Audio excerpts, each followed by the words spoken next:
Cook the dog, let me cook it, yeah. Jockey lands out the bush, yeah. Dope seed gold serve, yeah. These gold diggers I deserve, yeah. A gang about purses, yeah. I did it all for one verse, yeah. I'm sipping service out the verb, yeah. I'm leaving my mark on the earth, taking my drugs and doses.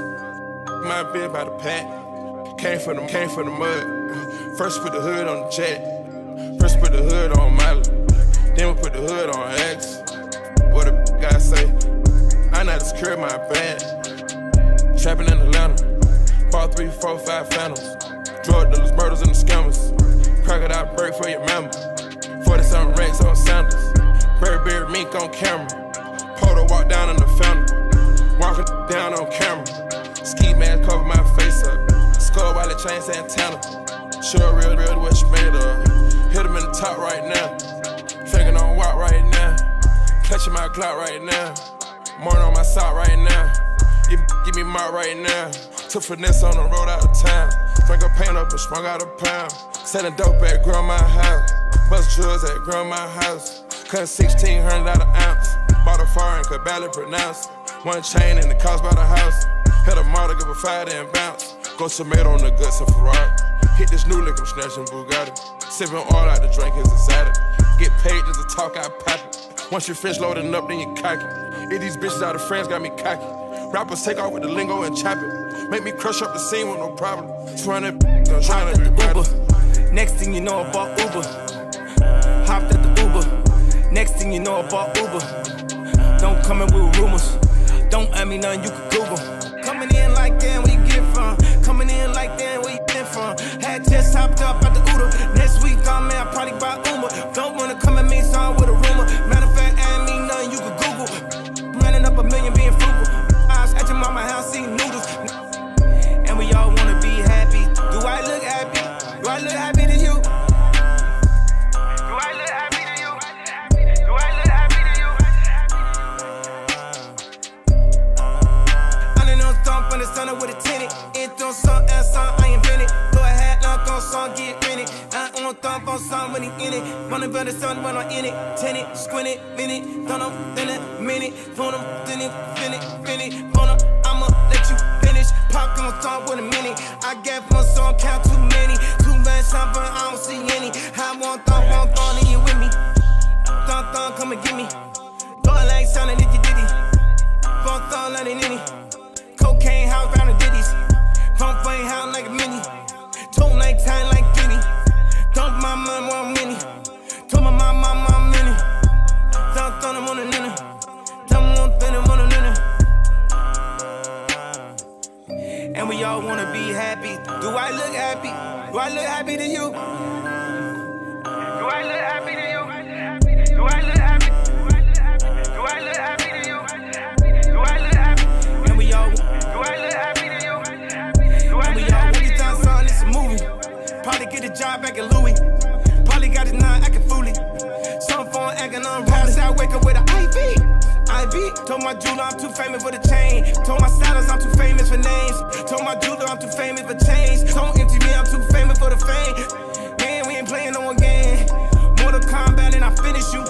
Wanna throw me in the institute. All you can do is salute. And we all wanna be happy. Do I look happy? Do I look happy to you? Do I look happy to you? Do I look happy? Do I look happy to you? Do I look happy? And we all, do I look happy to you? And we all. The boy Mark the Mentor. Are you ready to take your trucking business to the next level? With Trucks.pro, you get access to the best load board in the game, giving you the tools to find higher paying loads and streamline your operation. And right now, you can try the Pro plan free for 30 days, a $159 value. Click the link in the description to claim your free Pro plan and start making smarter moves for your trucking business today. Warning: the following content contains strong language and may not be suitable for children. This content is primarily for adults, as this is a trucking channel and truckers have filthy mouths. Please don't tweak if I say. Viewer discretion is advised.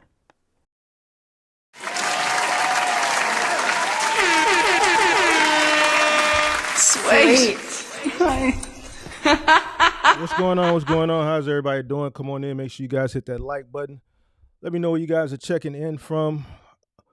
How's everybody doing? Good afternoon. Happy Wednesday to everybody. Let's see what we got going on here real quick. Shout out to Carlito444 representing the crib. Shout out to Don Solo representing the crib. Shout out to Pippi. Shout out to Snooty representing Virginia. Shout out to We Carry Freight. Shout out to everybody that's part of MGM gang. Shout out to DDD Truckers, St. Louis. Shout out to Jonathan representing the Boogie Down. King Sing, what's going on? Kalanji representing Charleston, South Carolina.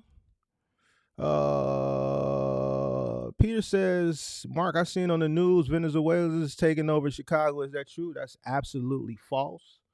I ain't seen no Venezuelan take over nothing here. All right. Maybe in Colorado I saw that. I don't know if it's true out there, but that news is not true here. All right. Venezuelan took over what? What they gonna take over? Shout out to Daniel Montgomery. Daniel said a lot of people feelings gonna get hurt. Why do you think people feelings gonna get hurt? I ain't here to hurt nobody's feelings. We just here to tell the truth, but you know, ain't here to hurt no feelings. Shout out to Greg. Shout out to Happy to Deliver. Shout out to Based representing. Hit that like button. Subscribe to the channel. Turn on post notifications. Shout out to Naiju. What's going on? All is well. Shout out to Baltimore. What's going on? Shout out to Chicago's very own representing the crib, Michael Robinson. Shout out to Mr. Kirk representing the DMV. How's everybody doing? Come on in. Make sure you guys hit that like button. Subscribe to the channel. Turn on all post notifications. I hope everybody's doing well. Hope everybody is, you know, healthy, blessed, you know, in a good mind state, you know, just doing well. All right, today I want to talk about this trend that's going on, right? It's a trend going on, and I'm going to speak about it as it pertains to trucking. It's a trend that's just going on in all sectors, you know, people quitting their job to chase entrepreneurship. I see creators talking about the trend of people creating their job to be content creators. It's just basically a trend of people quitting their jobs to do things where I guess they're less controlled. So entrepreneurship, which is a myth, you know what I'm saying? And then content creation, because obviously you have more time without being delegated to do something, and you can create content and you're going to get rich, you're going to get famous, you're going to be like Mr. Beast and, you know, all these guys who make a lot of money and da-da-da-da-da. But it's a trend that's going on in all industries, in all sectors, and a lot of people are talking about it. So I thought, man, you know, I'll talk about it as it pertains to trucking, because we always have someone that calls up on the call-in show and, you know, they want to quit their job. Obviously, the people that call up on the call-in show that want to quit their job to get into trucking, they're older, right? You know, these are people that are already established in a career. You know, we've had people that have called up that's been on their job 22 years, 20 years, 18 years. There was a guy that called up the other day, was 50. He's been on his job 20 years. So he's 10 more years to retirement. So he's 2/3 of the way there. And he's wanting to, you know, quit and transition into trucking. And I always ask people like, man, you done gave 20 years or 22 years. You almost to the finish line. You willing to risk that for, you know, uncertainty? And then you get the same answer. One of the few same answers. Well, man, I'm making these people all this money. I can do it for myself, or I just can't work for nobody, even though you've been working for somebody for the past, you know, 30 years, you know what I'm saying? We not counting the 20 years or the 22 years or the 18 years that you put in for this company, the other jobs that you had prior to getting that job, and you 10 years, you're 2/3 of the way there, and you just want to throw that 2/3 in to go take a risk instead of, you know, finishing that last leg and then jump. To me, that would make more sense. But, you know, this is a whole trend. All right. So I want to talk about it as it pertains to, you know, people wanting to quit to come into trucking. We're talking about all aspects of trucking. We ain't gotta, generalize it to just box trucking or cargo vans. This is semi trucks. This is, box trucking. This is cargo van. This is gig. People quitting to be full-time gig workers. Just I don't know. So let's get into it. First, let's talk about it. The allure of trucking. I think the allure all stems from, well, there's something that perpetuates the allure, but the allure all stems from money.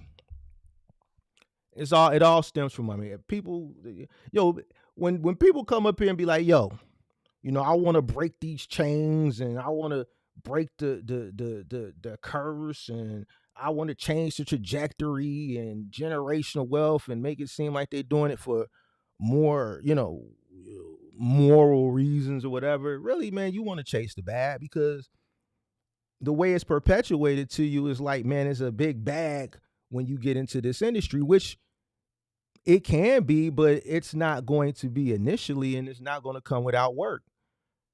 A lot of people think that trucking, because of the way it's perpetuated on the internet, is instant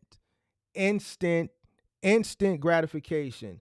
You're going to make a substantial amount of money instantaneously. And that's just far from the truth. Now, this is where people that find the channel, who come across the channel, they ain't watch none of my content, don't know none of the value that I give as far as, giving people the valuable information that they need to be successful. They come and watch something like this, which is valuable as well. And oh man, this is doom and gloom. You a hater.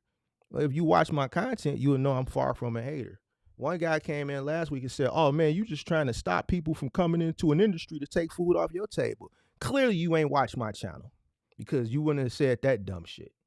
You know what I'm saying? So it's all about money, a false perception that you're going to instantaneously come in and make a whole lot of money quickly because that's how it is promoted to you. And that's far from the truth. And this is why we see so many people making that transition coming into trucking, because they try to find something that's easy, something that has a low barrier to entry that they can put that title entrepreneur on their back. If a person could go out and create some multi-billion-dollar business, being an entrepreneur, they would, but there's a lot of, variables at stake to do something like that. You know what I'm saying? There's a lot of capital that, you have to put up to do something like that. If you're trying to create businesses like Elon Musk is doing, that's just going to change the world. And, there's a substantial amount of capital that comes behind that. So people try to find things that are a little bit more accessible, a little bit more attainable to make happen. And trucking just happens to be one of those things because it has a low barrier to entry. Regardless of what, regardless of the hierarchy, that you want to start. Obviously a cargo van, box truck, even semi truck, the barrier to entry to get in is still low. Going out and getting a CDL, that's still a low barrier to entry. Whether you get it free via like the Wheel Grant, or even if you go out today, I think the average, CDL school license, I think 160 is charging about $7,000 now. $7,000 is still considered a low barrier to entry to start up some form of business, getting a CDL, in comparison to maybe starting a restaurant, or building an application. You know what I'm saying? So it's a low barrier to entry. The whole, the next thing I think that, the allure is to be your own boss. Like, this is all stuff, and this is what I'm telling you, majority of the people in society are followers. People follow trends. Now we got the whole be your own boss thing, which is great. And here's the thing, I'm not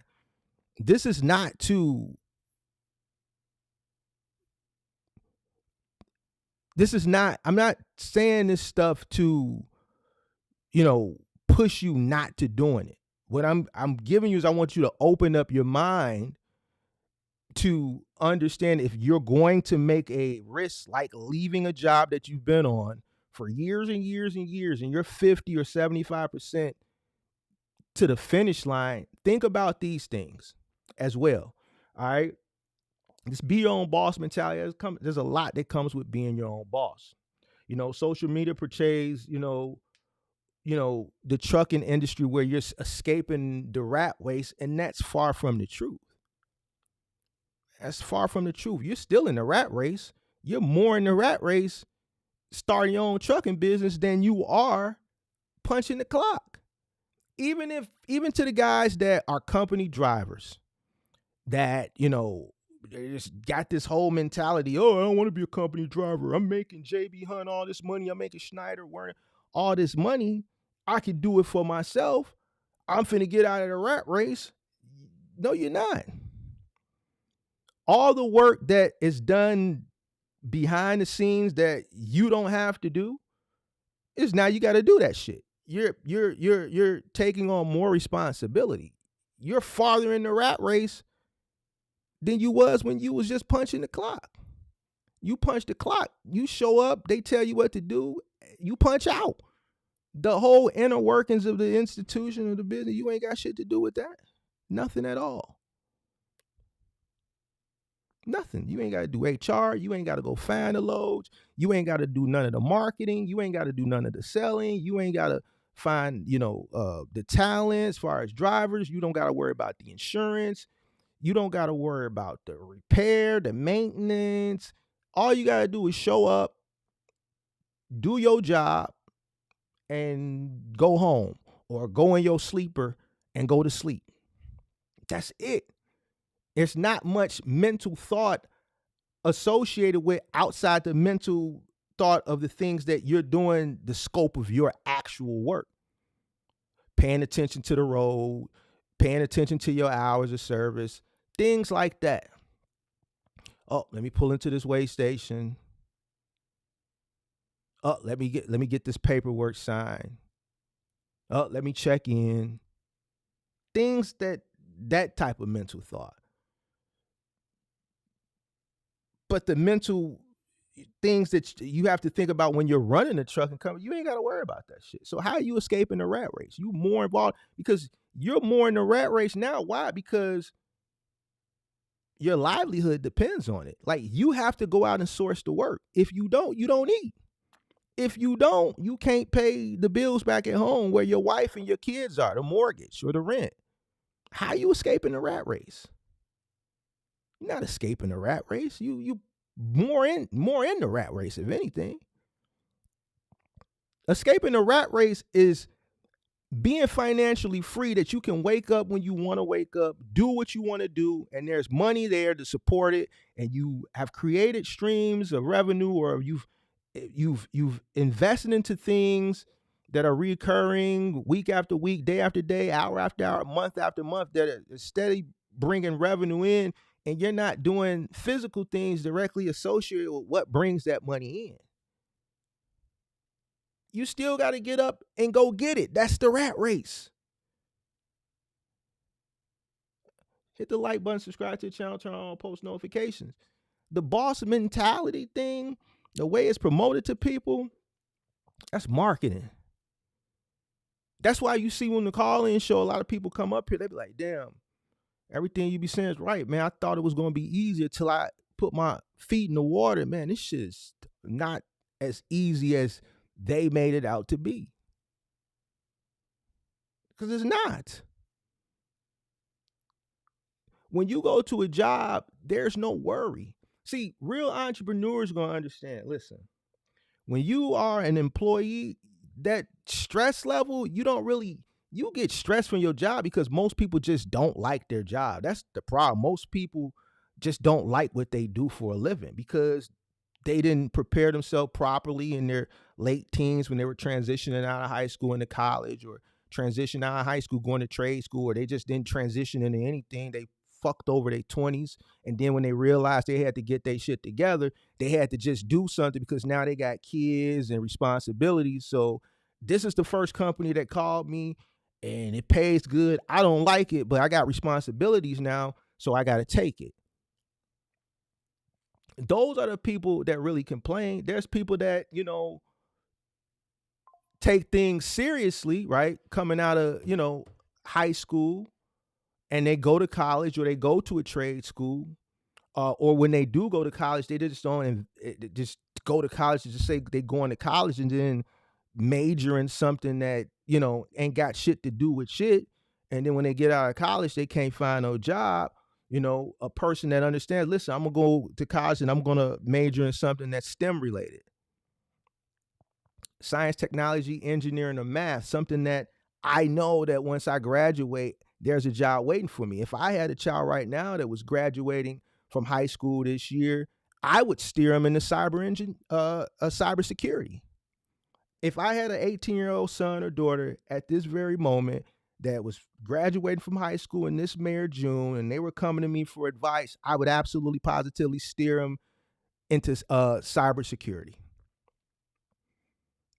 That's where because I know they're gonna make a hell of a lot of money, and they're gonna be safe. They're gonna have job security because there's always gonna be need. They can go work for a company, they could freelance, they could do both, and they're gonna check a bag. I'm not gonna say, oh, you'll figure it out, or just major in general business or business administration or some shit like that. Yeah, you're gonna end up being a manager at Walmart, which is fine too. The manager at Walmart make 120, but then it's gonna be, is that what you really want to do? Is it gonna be financially rewarding and something that you love doing?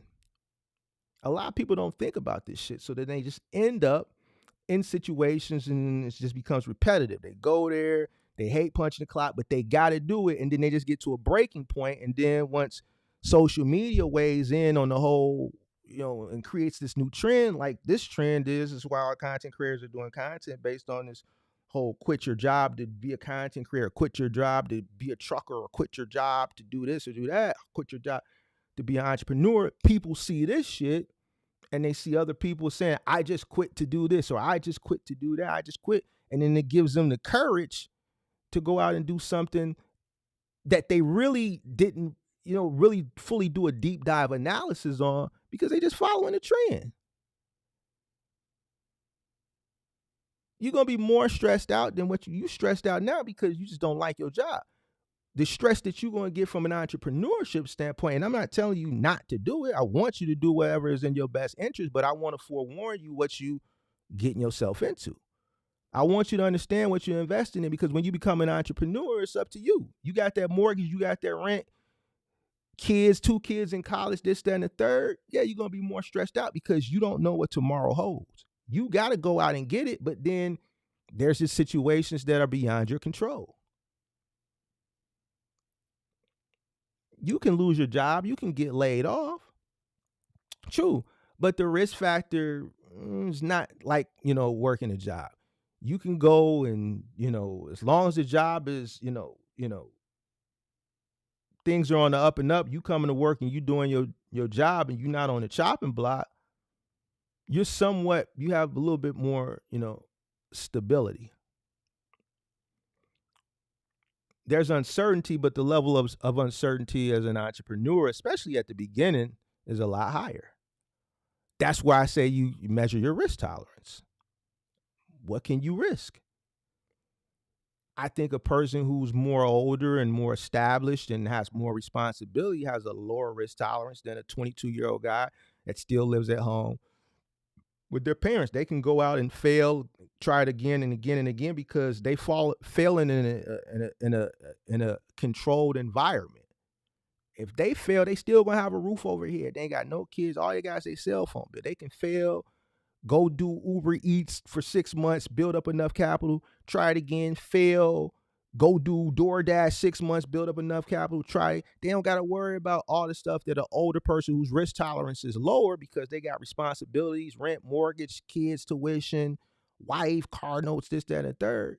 They can take a bigger risk than that person. The older person with the responsibility has a lower risk tolerance than the younger person who has a higher risk tolerance. You are the environment as an older person with the responsibilities. The person that's younger that has a higher risk tolerance, they can fail at controlled environment and be fine.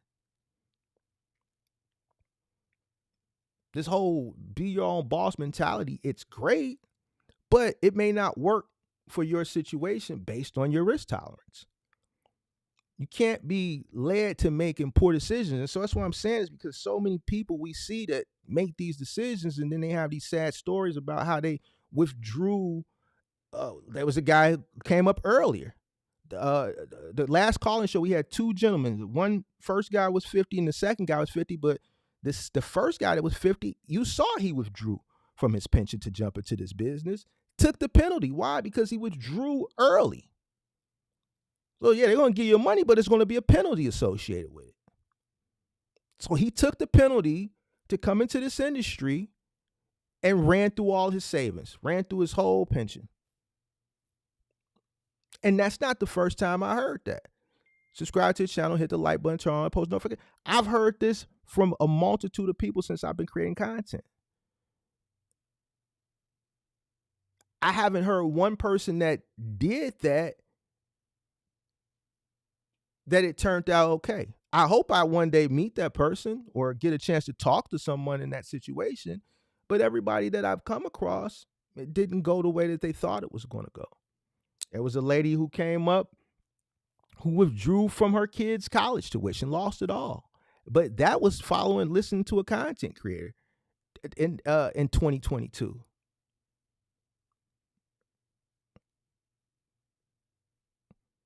So, you know, this whole be your own boss mentality thing, it's great.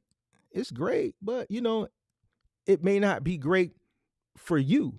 You know what I'm saying? Depending on what your risk tolerance is.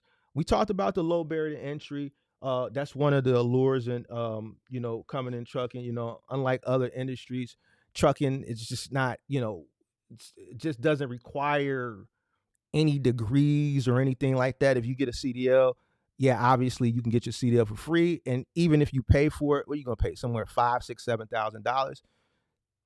That's not much. Let's talk about the reality of quitting your job. Why people do it. What drives people to that point where they're just like, man, I'm sick of this, Mark. I'm finna quit. Yeah, I've been here 28 years. I'm 2 years to retire, but I just can't do it no more. I'm not doing these 2 years. What I'm doing for them, I could do on my own. I'm just gonna risk it all, man. YOLO.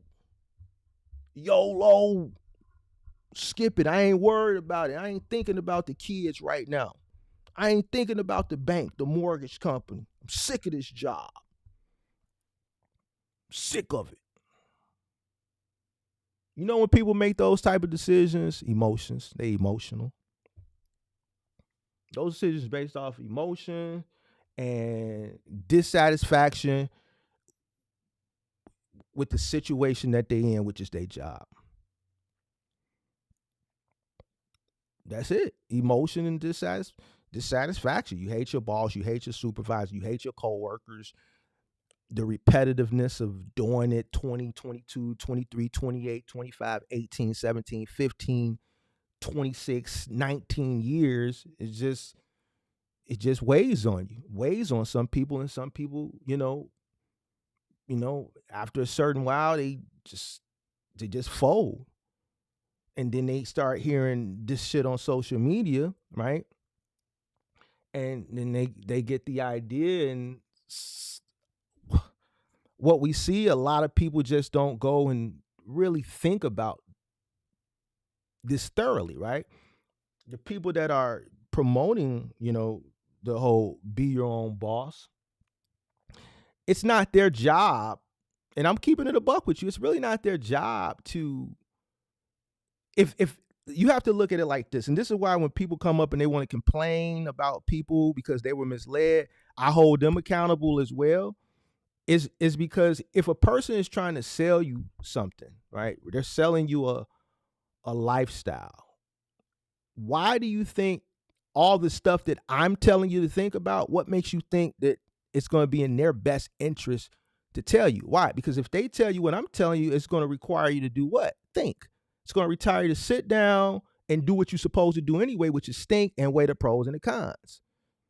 It's their job to sell you the highlights, not the lowlights. Because if they sell you the highlights and the lowlights, it's going to cause you to think, and more likely you're not going to buy into whatever it is that they're selling. They're selling you a lifestyle so you can buy their product. Their business is to sell you a product. Their business is to sell you the idea.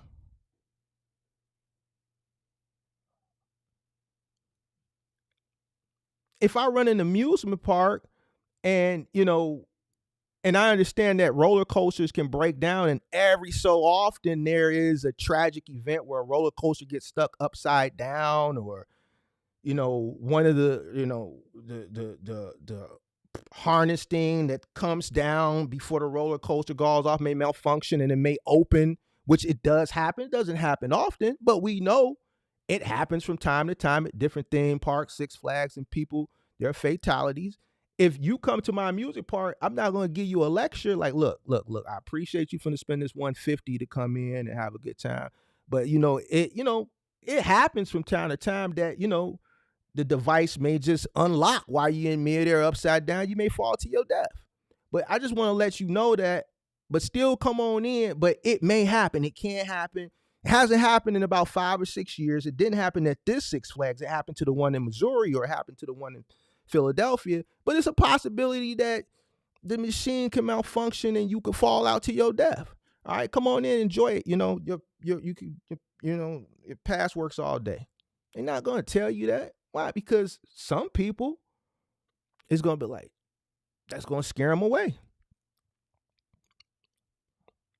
It's your job to understand the risk that are associated with riding in a roller coaster. You pray and you hope that, when you up there, that's part of the thrill factor. It's terrifying. It's death-defying. It's scary.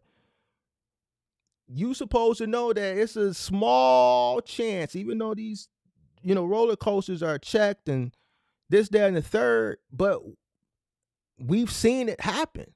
I just hope it ain't me today. But this going in. Same situation. Know what you're getting into before you getting into it.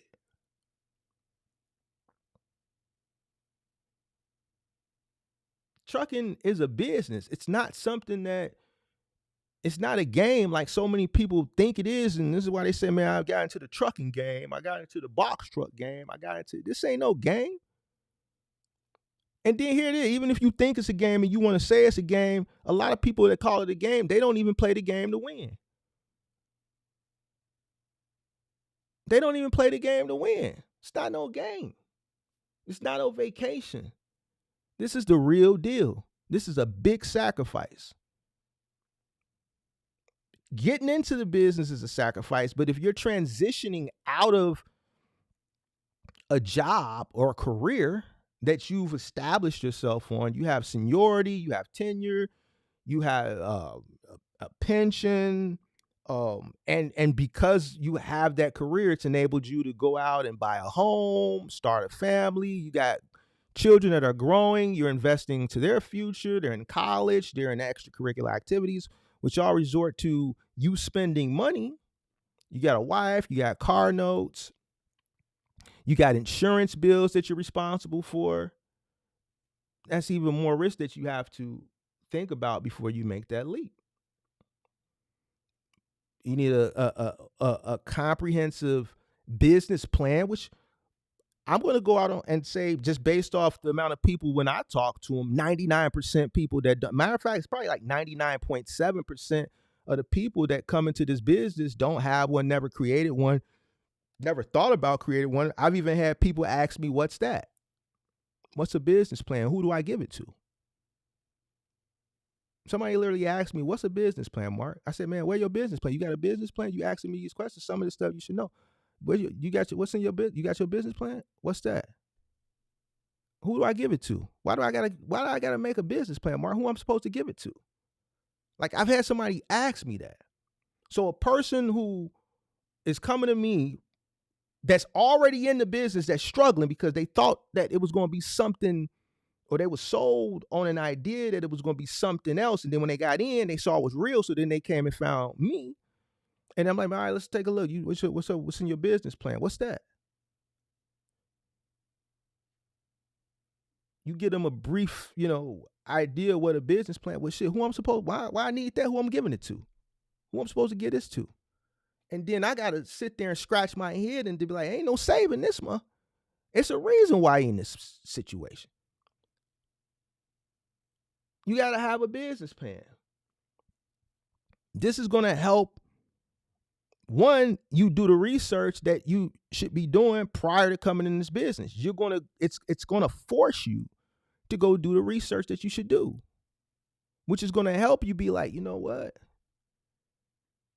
Shit, this is a lot more than I thought. It's not as simple as my favorite content creator made it out to be. This is going to, whoo. Do I want to take this risk? Shit, the mortgage is due. What am I going to tell my wife if this don't work? I already committed little man. Told little man, yeah, we going to, pay for you to go to Howard. We're going to pay for you to go to Hampton.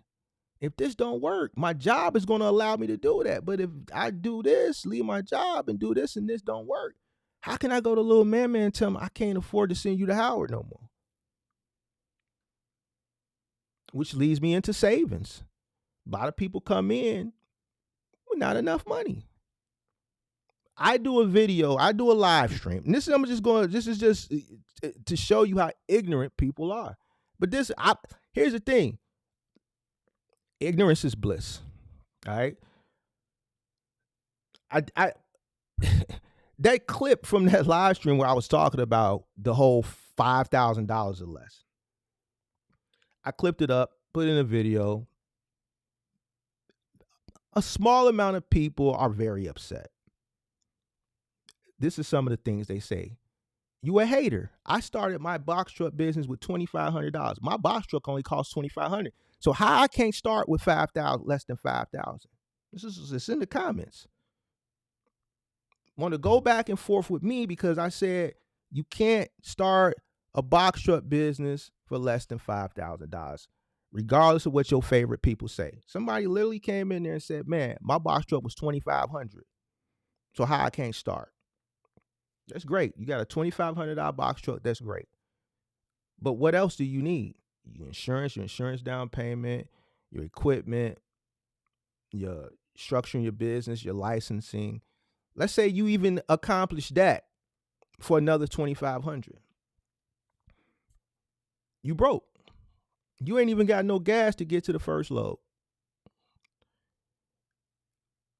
If something happens in between, while you're on the first load, no working capital. See, this is what people don't get. How do you start a business with no cash flow? So you robbing from Peter to pay Paul the very first day. We've had people that have come up on testimonials, call-in show, that have had situations on their very first load. We've had people that have come up that truck broke down a very first load. Rental truck, not even just, buying them their own truck. We've had people with the rental truck have rental truck malfunctions on their very first load. It's in the content. Look at the black guy and the Hispanic guy that came up the last episode of the testimonials. Look at the what was his name? The guy who bought the Penske truck, very first load. People that come up with the rental trucks, very first load.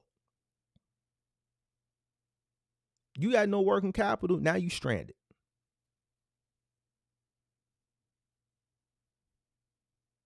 How you start a business with no cash flow? You can't start a business with no saving. So when I say you can't start a box truck business for $5,000 less, I mean that shit. I don't give a fuck what you talking about. I don't give a fuck if you brought your truck for $2. You ain't got enough money. It's not enough working capital. You have to prepare for the what if. So to go back and forth with me, talking about you started with $2,500 for your box truck, it just show how ignorant you is. And I hope you watching. And to few other people that said that dumbass shit, same situation. See, I'm not the type of person that's finna get up here and sell you no dream. Can't start no business. If you ain't got no money, you ain't got no business. And this is why you see people fail and struggle and then complain and try to place the blame on the next person because of your ignorance. You can't come into a business with no money. You have to be able to sustain a business plus your cost of living. So think about this before you quit your job. I'm giving you the things to think about. I'm not telling you don't do it and stay on a job. I'm giving you the things that you need to measure and weigh before you do it. The person who's telling you to do it and then tap in, they're not going to tell you this, right? I'm going to tell you everything that you need to sit down and lay out and think about before making that risk, taking that risk. Do you got enough money to start the business and sustain the business while you go through the learning curve? If you want to go OTR, you got to understand, a lot of people ain't going to mess with you at the beginning. There's people that come up. There was a guy that came up recently. There's a few people that come up. They first week, they barely get a load. The mistakes that you're making at the beginning, the learning curve. So you have to be able to sustain the learning curve. That cost. You're not just going to get in the business and just, oh, you just got it. You're going to lose. You got to learn, and it's going to cost you. Do you have enough money after you start the business to withstand whatever time period until you start to make some money? First. Second, do you have enough money saved up to be able to sustain your cost of living at home? Because if the business is not making money and you need capital to sustain the business while you go through the learning curve, that means you're operating at a loss. That means you don't have the money. The business doesn't have the money to pay you so that you can take care of your living expenses, your rent, your mortgage, your insurance, right? You quit your job. So now you got to pay your own health, your own dental, your life insurance, your utilities, your car note. You going to tell little Fulton, listen, I quit my job. I was making $115, $120 a year. This is how I was able to keep you in extracurricular, the basketball, camp and all that shit. You can't do that no more. Actually, I'm going to pull you out. Little Susie, no more cheerleading, no more gymnastics, tumbling, all that shit. I can't afford it. We ain't doing that no more. I need y'all to come straight home from school starting tomorrow. No more of that shit. I can't pay the fees because we got this trucking business and it ain't doing too good. We ain't making no money. See, a lot of people don't think about that. Then they come up and like, oh man, I quit my job and I'm struggling. Mark, help me. We've had people come up, the other guy the other day who withdrew his pension. He had $50,000. And then he blew through it.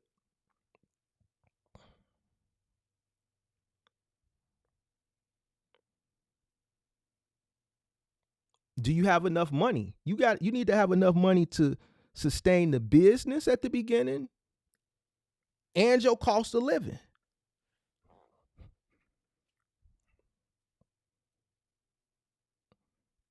And have an understanding, like I always say, of what you're investing in. If you had an understanding of what you're investing in, then these first two things that I talk about, you would already know that you need enough money. You would know that you need a bit. The business plan and doing the research to create the business plan is what's going to help you determine, like, yo, it's a lot more to this shit than what little buddy ass and them was telling me on Instagram or TikTok. Man, I found this channel, Mark, man, he be talking to real people that's really in this shit. And this shit I didn't even think about some of this shit he be talking about, but it all makes sense because guess what? If the shit don't pan out, if it's not a smooth transition, I still got these bills. Do I got enough money saved up? Am I, with the money that I do have saved up, am I willing to take that risk? Because ain't nobody going to come save you. I keep telling y'all this. This is why you got people come up. People keep asking me, because the last calling show was out of everybody that came up, all of them except the last person came up, said they bought something, they was misled, this, that, and the third. Check this out. But nobody would say nobody's name. Because my first thing is, like, you complain about people, go get your money back. Don't nobody want to go get their money back. The point that I'm trying to tell you is you have nobody to blame but yourself, because if things don't go the way you expect them to go in your favor, no one's going to come save you. You have to make the right decision. It's a risk.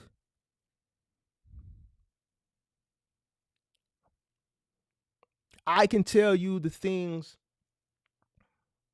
for you to think about, because I'm not trying to sell you anything. I don't care if you like me or not, but you're going to think about it. Because it's all true. I'm not telling you nothing wrong, but you have a very few amount of people that say, "Oh, you're crushing dreams. You a hater." Hating how? For telling you to measure your risk tolerance? For telling you it's uncertain, it's risk, it's risky. You should measure your risk tolerance.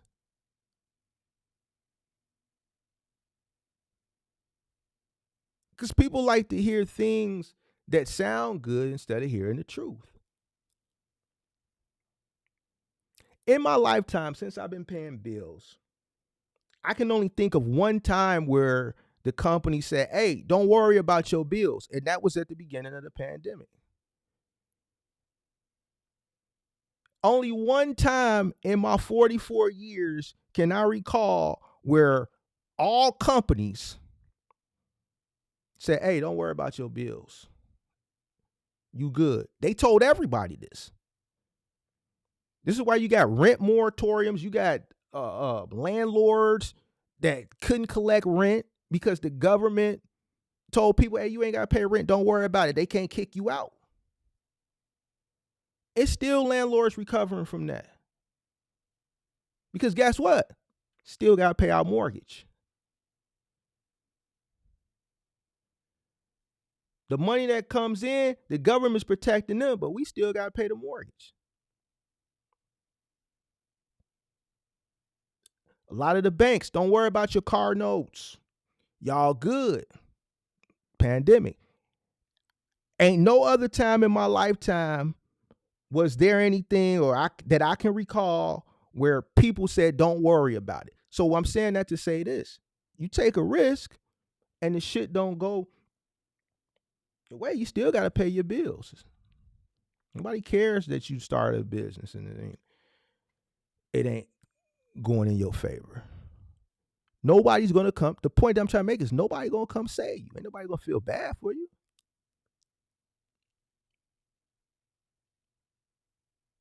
No, ain't nobody going to feel bad for you. Even the people that just sold you the highlights and didn't tell you about the lowlights, whether they knew the lowlights existed or didn't, it's not their job. It's your job to do the research, to understand your risk, and to measure your risk tolerance. Misunderstanding the cost. Most people come in, grossly misunderestimating what it really costs to start this business. And I just kind of touched on it a second ago. We're just going to revisit it for a minute. This whole $5,000 shit, yo. No.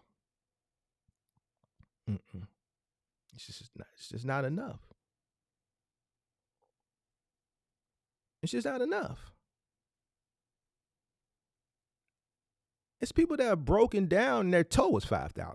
What, you gonna leave your truck on the side of the road? Like, there's people that have come up on this channel. There was a guy that came up on this channel last year. His truck broke down, was $5,000. He didn't even have to work in cop. He had to call his granny. We can't say the guy was lying, because what grown man is going to get up here that has a trucking business, his truck breaks down, and is going to do a testimony and say, "Man, I had to call my grandmother, man. I had to call my grandmother. The truck was on the side of the road." Go look through the content. It was one of those episodes of The Wise Men. The light-skinned dude, I forget his name. So you think you get a box truck or a truck, right? Let's say you get through your first load. You come in on the low like your favorite people say you can do. You get through your first load, you factor it.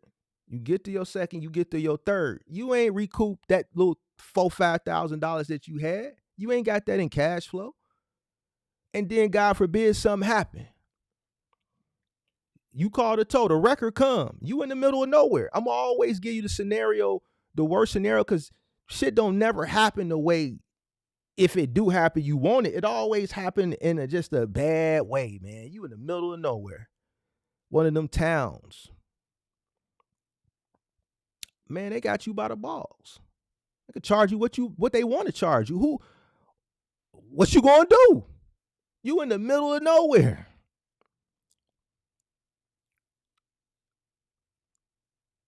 What you gonna do?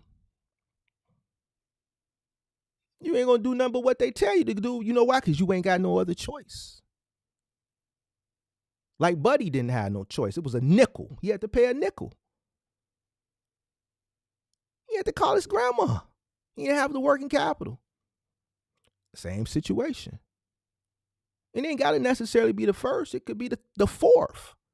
What five? If you come in with everything with five and you robbing from Peter to pay Paul straight out the gate, you ain't recouped $5,000 sitting in cash flow. Why? Because it's still costing you to run.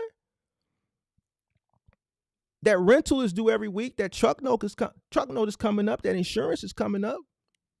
And tolls is hitting your iPass or your Easy Pass. You still factoring your lows to get that money because you robbing from the sustainability because you came in with not enough cash flow anyway. So when you factoring, you sending money back to the old lady at home to take care of shit at the crib and then keeping enough so you can put diesel. And then something happen. And then one of them good old boys pull up in a wrecker. Oh, you ain't from around these parts, buddy. You ain't from around these parts. Before he even asks you any question, all right, 5,000. Damn, man, you want to know? Maybe it can be fixed, or man, it's just a blowout. I just need a tire change, man. Buddy already told you a nickel. Just looked at you. Now I want a nickel from your black ass. And I'm exaggerating a little bit for theatrics, but you get the point that I'm making. Working capital. So when I say people grossly underestimate the cost of starting a business, I'm never going to tell a person that they can start this business in any capacity with $5,000 or less. Because you always have to plan for, forget planning for the unexpected. A business is not a business without cash flow.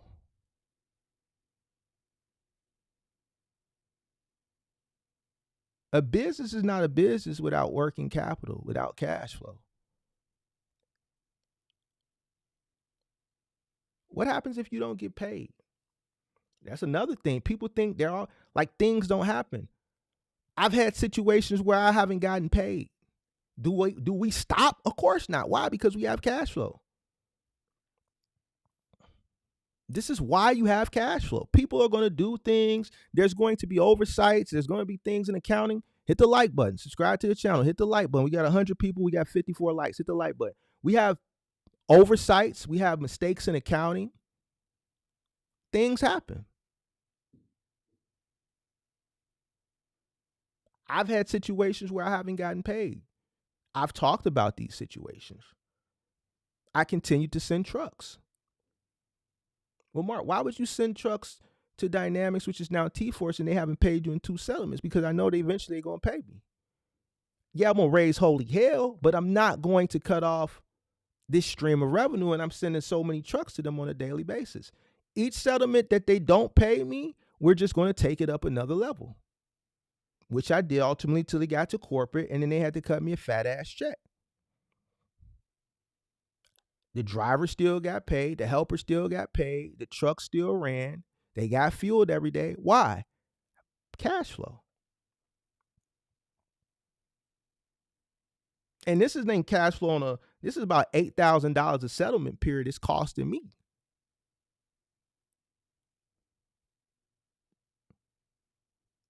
I talked about 5-star Christmas tree. We were delivering Christmas trees every year for them until they ran into a financial situation. Then they didn't pay none of the contractors across all the states. They still owe me 11 grand. They're out of business now. I'll never get the money. But guess what? When we didn't get paid, I did not pay the workers. For me to deliver 800 trees in a week, it took resources. I sent 3 trucks out 5 days a week just to deliver trees, right? Because these are live Christmas trees. They got to go out. As soon as they come to my warehouse, we got to push them out. They're live. We can't stretch this thing out for a long period of time. We got to get these trees out in 5 days.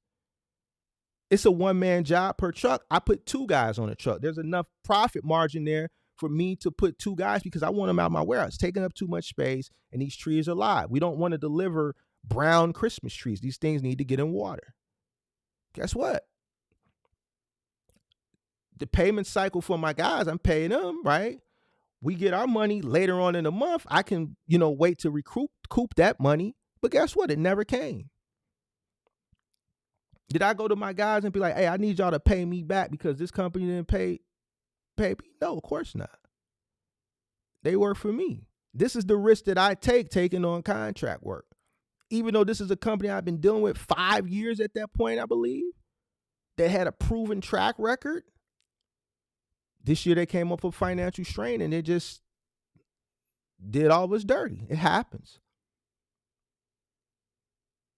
So am I going to let $11,000 put me out of business? Of course not. I have cash flow. This is a loss that we're just going to take. We're going to have to write it off. There's people that go out of business because of a toe. There's people that have come up on the channel that have gone out of business because of a breakdown. $3,000, $4,000, $10,000. You know what I call that? The cost of doing business. Now, some people are going to watch this and they're going to say, oh, he's talking. No, I'm talking facts. I've had breakdowns. I've had companies not pay me. I've had to fight for my money. I've had companies pay me part of the money and not all of the money. I've had companies pay me part of the money and not all of the money. And then I had to provide proof that we did the work when you got all the manifests right there because we have to send you the manifest in order to get paid because it has to go through accounts payable. So I got to refax you over the manifest. You expecting one number on settlement day and you get this number. So then now we got to go through and find out what we didn't get paid for.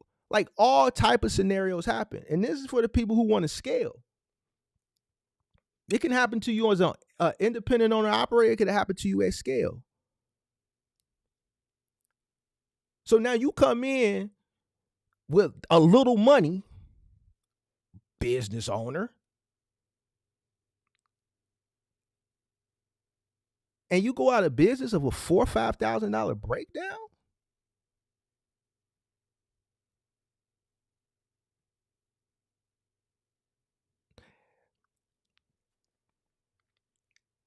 Do a social experiment. If you don't pay your cell phone bill, they don't cut you off right away. It's a business, right? They give you a chance. They might let you go 2 months. The gas company in the wintertime can't cut you off at all. They mandated to keep your gas on. They cannot cut you off. Here they can. From October 15th to April 15th, if you don't pay your gas bill, they just gotta wait. So if you stop paying your gas bill in September, right? Let's say non-peak times, the gas and the light places won't cut you off. You're 2 or 3 months behind, right? So let's say you don't stop paying your gas bill in September.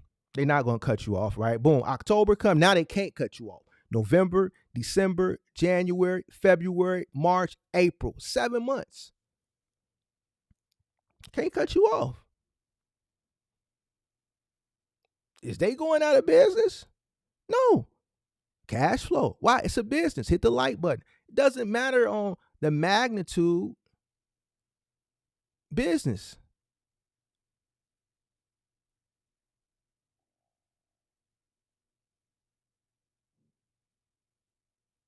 Same thing with the gas, the lights. Look at it from a small perspective. You got vendors. Small vendors that service people. You got vendors that come into barbershops and beauty salons. Small vendors. A guy in a van. He comes in, picks up the towels, does the laundry, bring them back. You got barbers and beauticians that Don't pay these vendors. They keep missing them. They keep coming in, providing the service, hopefully that one day they just keep invoicing them. Eventually they'll stop, but it doesn't happen after the first time they miss a payment.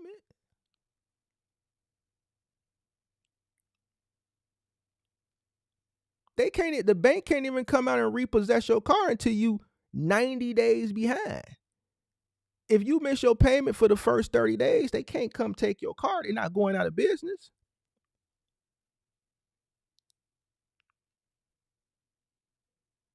They have cash flow from a high business level, even a low business level.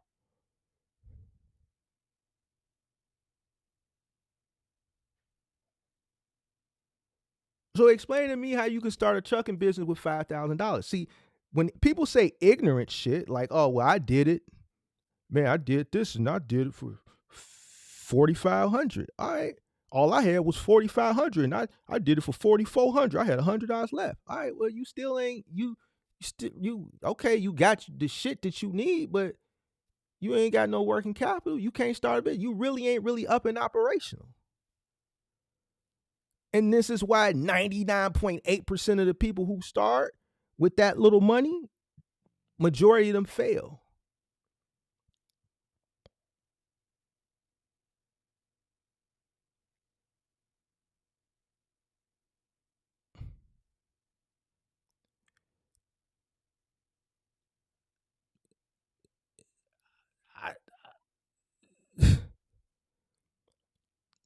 It is baffling to me why people want to argue this. And then when they say, okay, well, give us a way to do it, all right, start smaller. Start with a lower barrier to entry, a lower cost to operate, utilizing what you have and work your way. Oh, man, that's going to take too long. All right, well, then what the fuck, man?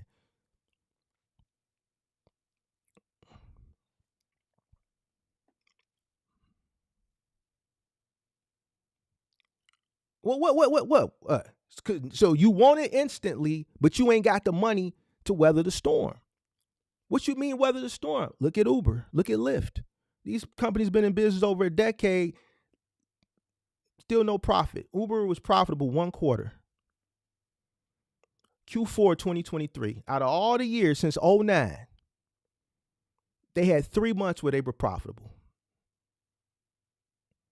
Well, how are they still in business, Mark? VCs, angel investors, they got plenty of money to figure this shit out. You don't have that.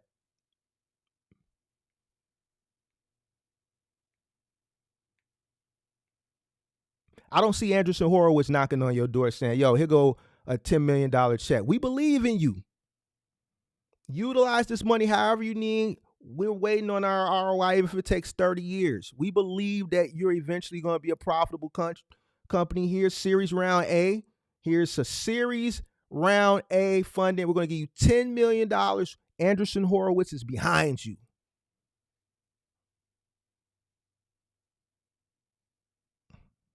You're just a guy with a box truck.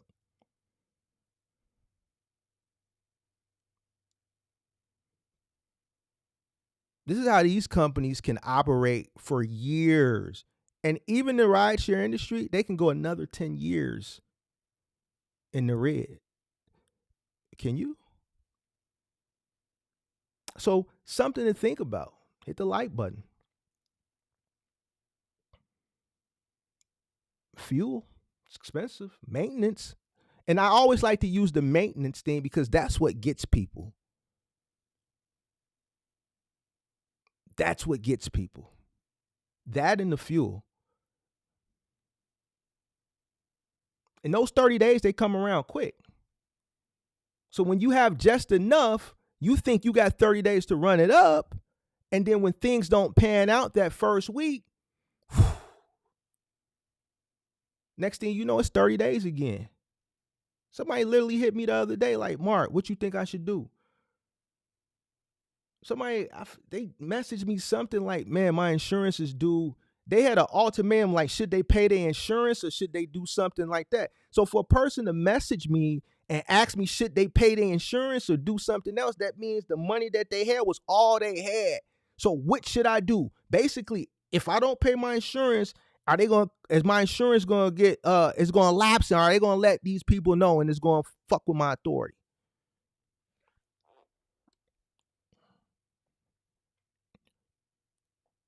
Ain't no ultimatum. Pay your insurance. You ain't got no choice. You got a commercial authority. What you think? They not going to notify? As soon as that shit lapses, bro, notifications is going out. They have to go out. It's the law. As soon as that shit lapses, them notifications is going out. So pay your insurance, and now you ain't got no money to run the load.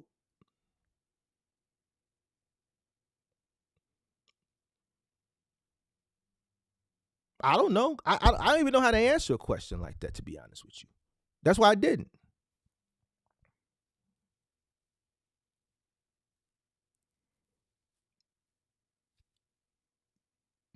We still struggling with this whole cost per mile thing. Like, I can create content on this until for the rest of my life.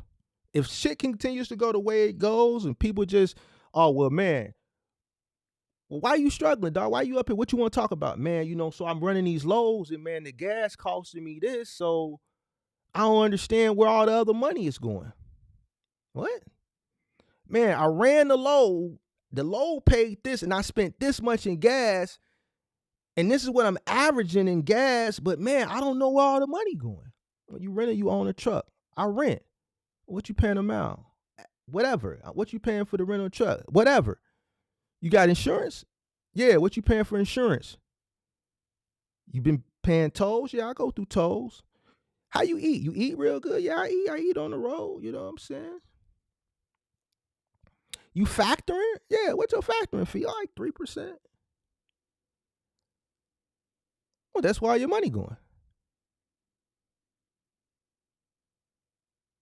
So you mean to tell me the reason why I ain't making no money is because all that other stuff that I'm paying, it's just not the gas that I got to account for?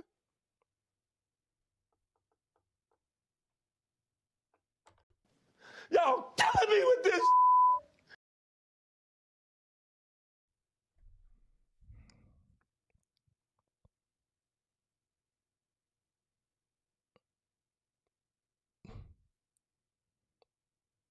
You need money. If I open a damn a coffee shop and I just got just enough money to, start the shop up, and the first week I don't get enough foot traffic for whatever reason, how am I going to pay the vendors without cash flow or without having enough money to withstand? Let's say the first month I don't get enough foot traffic.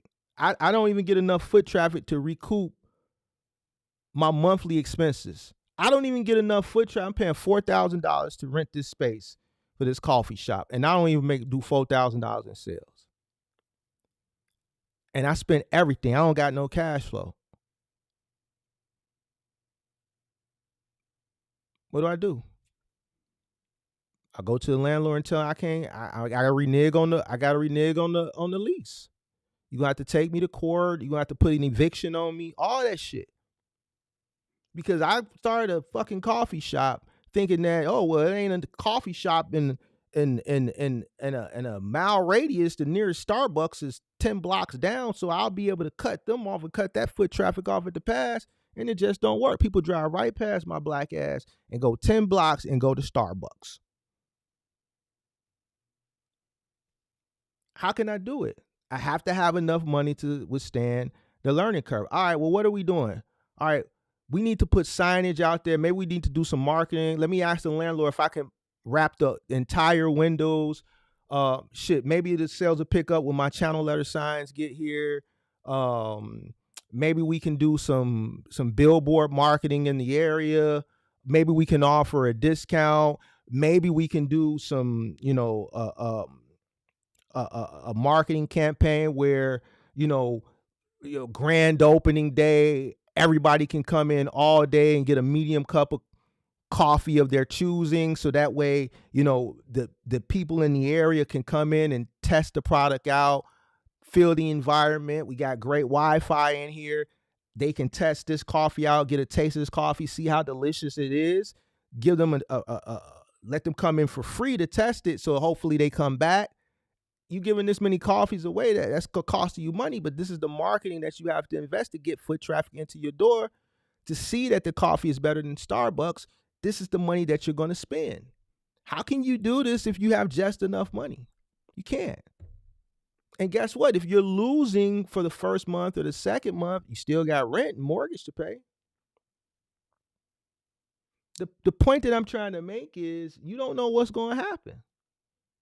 You got to know your costs. You can't underestimate what it's going to cost. Just enough money is not enough money.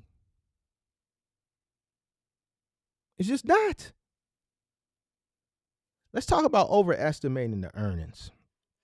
So you underestimate cost, you overestimate earnings. And I understand why you overestimate earnings.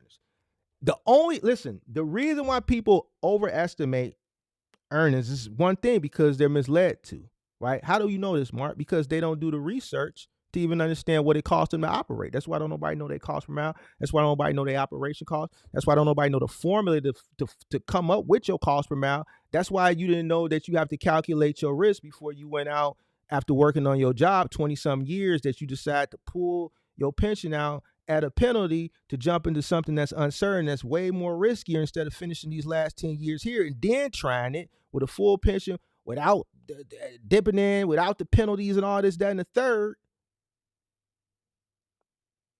This is how you can easily be misled into believing things are a lot more instant than what they really are, because you took someone's word for it.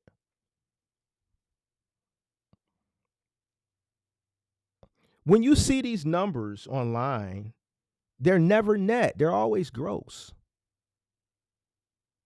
And I believe a lot of these gross numbers are fabricated. But either way, whether they're fabricated or not, they're gross numbers. What most people that are novice, that haven't entered into the space yet, fail to realize is that the margins are very small. You're not going to make 70, 80%, regardless of what your favorite people tell you. It's just not. Like how? How, Sway? If you run and you make $5,000 or $7,000 or $10,000, on average, your fuel is 30 to 40%.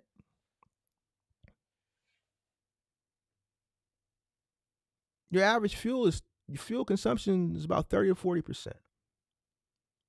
All right, so boom. That's 70% right there. Still got all the other costs associated with running. A lot of people fall for these gross numbers.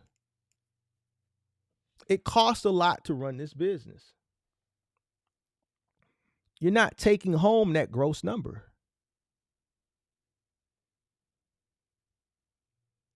You underestimate and you overestimate, which is one of the main reasons people are robbing from the sustainability of the business.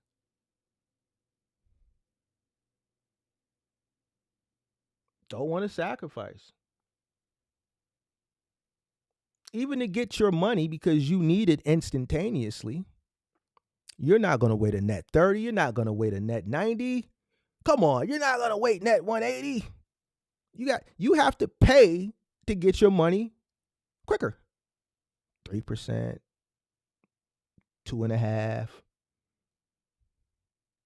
Whatever your factoring fees are, you got to pay for that.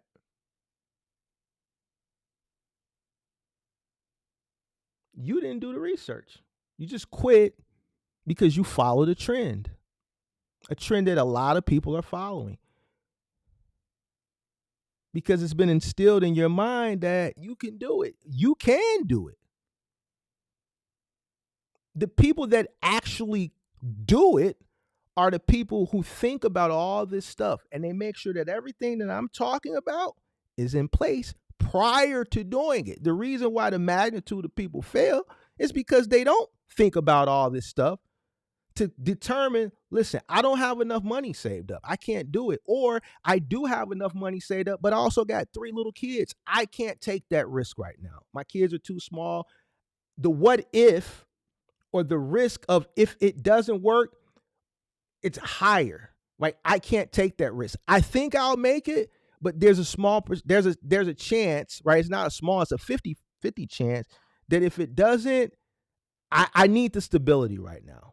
I made my bed, or I've already made decisions in my life that I'm actually living through that type of risk right now in my life may not, it just may not be a wise choice. I have more to think about than just myself. This is what this is about. It's to make you think. It's not to tell you don't do it or do it. It's to give you I want you to look at things from the full view.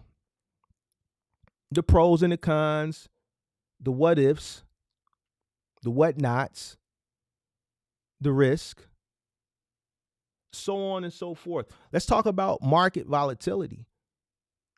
This industry is cyclical. Regardless of what anybody tells you, it's cyclical. The one main reason why people can't debate me on this is because they can't.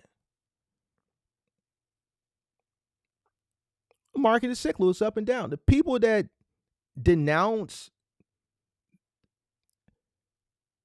economics, the economic factor of trucking, just like any business, people that just don't understand it. Because they're still trying to figure how to navigate through this thing as well. Market is cyclical. It's not for certain. Something that you need to think about, that should measure into your risk tolerance. With the market being cyclical, does this lower your risk tolerance? Are you okay with it? The uncertainty of it? Do you have the working capital, the savings to withstand the uncertainty of a cyclical market? These are things that you need to think about. The volatility of trucking. It's volatile.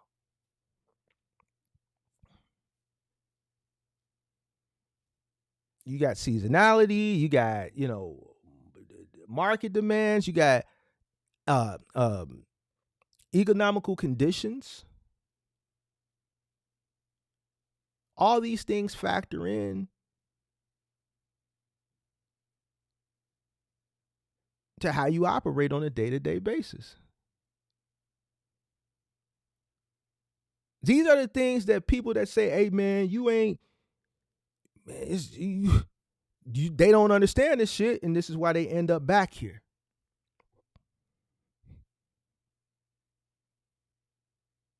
The people that understand the volatility coming in,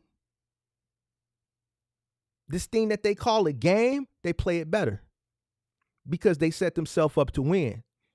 They don't over leverage themselves. They understand cost. They know what it costs them to run. They just not out here doing shit like going to DAT, finding a load that they think the number is good. Oh, $1,000 to run from Illinois to Florida. All right, that's cool. I'm gonna make that little run in 2 days. So that's $500 a day. This is how ignorant people think.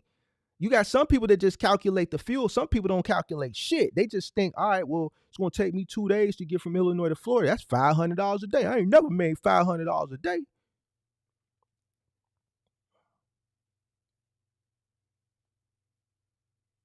I'm not making this up. These are not for theatrics. That right there, I've heard that on this show before.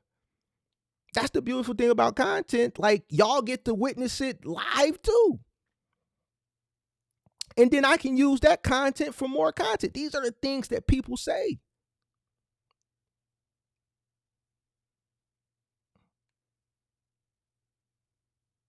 And then this is why things end so catastrophically.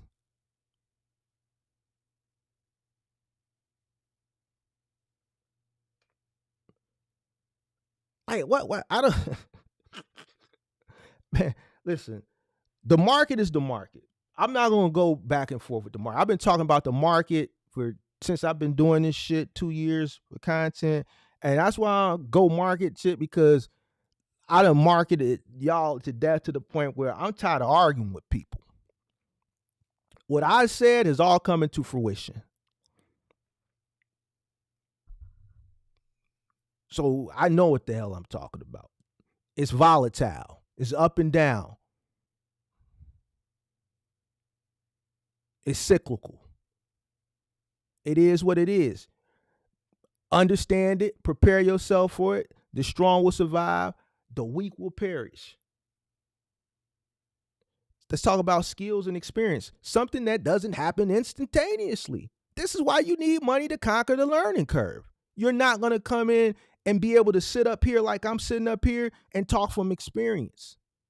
You're not going to have a understanding of this industry like I do your very first week. So guess what?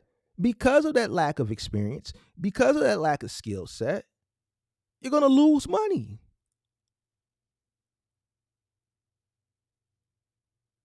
It's just what it is. You may have some good weeks, you may have some bad weeks, but the learning curve costs. It's not free. It's not free.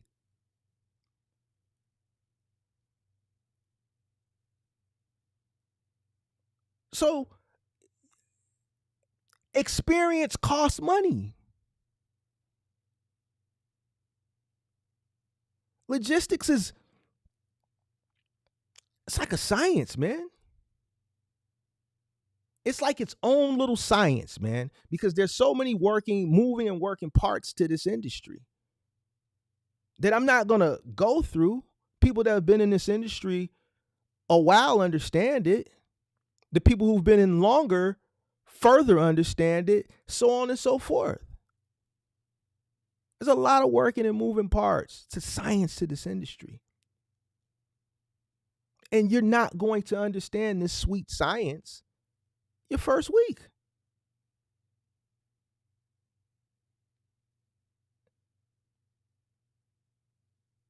You're just not.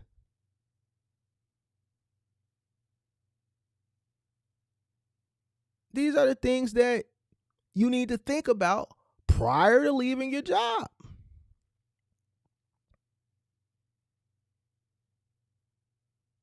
So, Mark, what should I do? I'm tired of my job. I'll give you that answer when I'm finished. Matter of fact, I'll give you that answer now. I can't tell you what to do. The ultimate decision is up to you. My job is to do to give you what you're not getting, to give you the full picture, and to challenge you to think at the full picture before making a decision like quitting your job.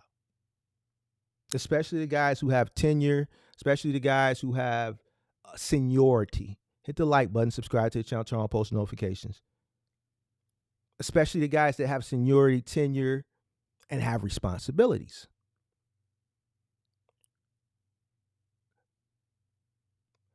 Maybe you want to start part-time, utilizing what you have. Get basic understanding of the logistics industry. Use your car, your SUV to do small odds and end jobs for a 3PL. If you can find a small little 4-hour route with a 3PL after work, try that. Maybe getting a gig route with a gig app route with your car, your SUV. Try that. Get a understanding of how logistics works from an entry level at a fraction of the cost before you go out and take the risk, and then work your way up from there. Master one truck. The guy that came on the other day, boom, oh, I want to jump in the truck for 6 months, then pull a guy out and put him in there. Okay, well, you got bills, responsibility, rent, mortgage, this, that, and the third. Guess what? When you pull that guy out, now you're not making no money. One truck is not enough to sustain the company, the driver's livelihood, and your livelihood. Y'all all going to eat off one truck? You can't do it. Now watch somebody come in the comments during the replay and say, I'm a lie. Tell me how 3 people can eat off one truck. Well, Mark, who the 3 people? If it's my business and I got a driver, goes back to the ignorance, the sustainability. The business has to sustain. The business needs cash flow. The business has to eat as well. How do you have a business with no working capital?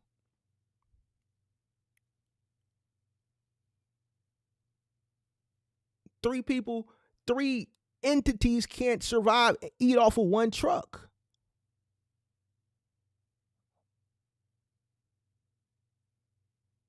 In today's society, you mean to tell me 3 people can eat off the revenue of one truck? You a driver,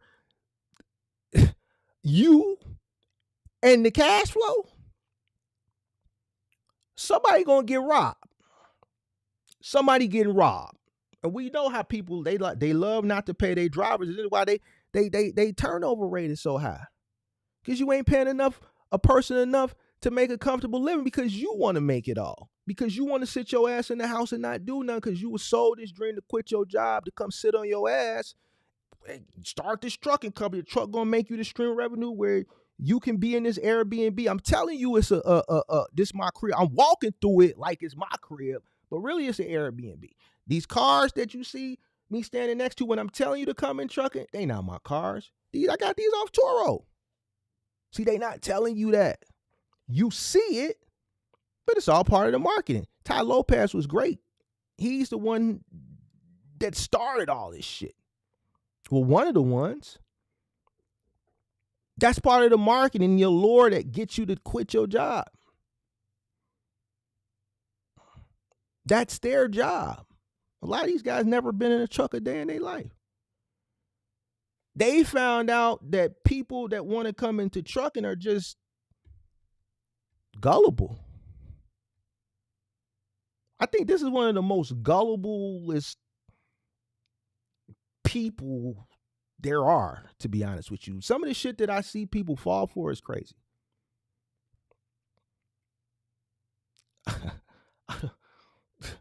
It's crazy to me.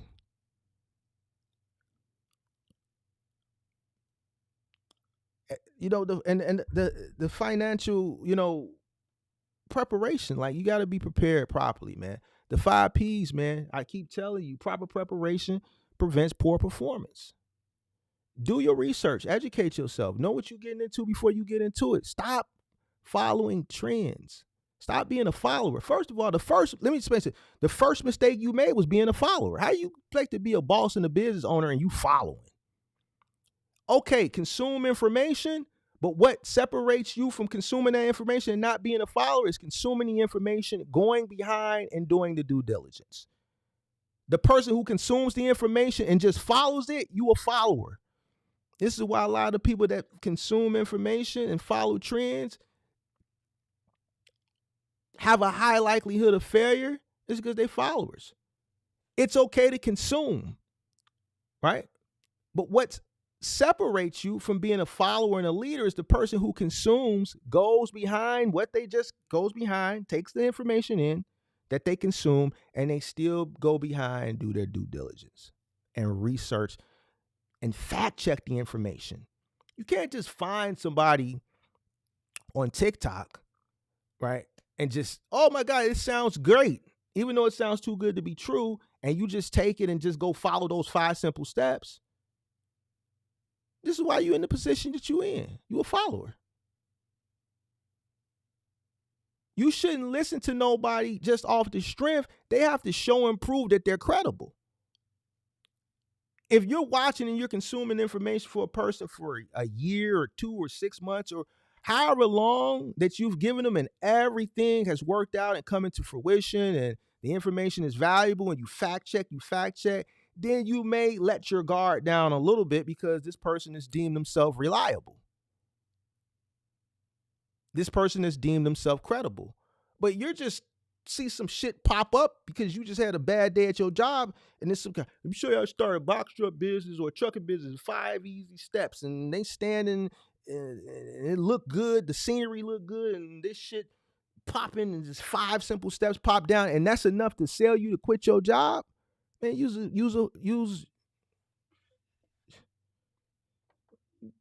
where my goddamn button? Yo, goof ass.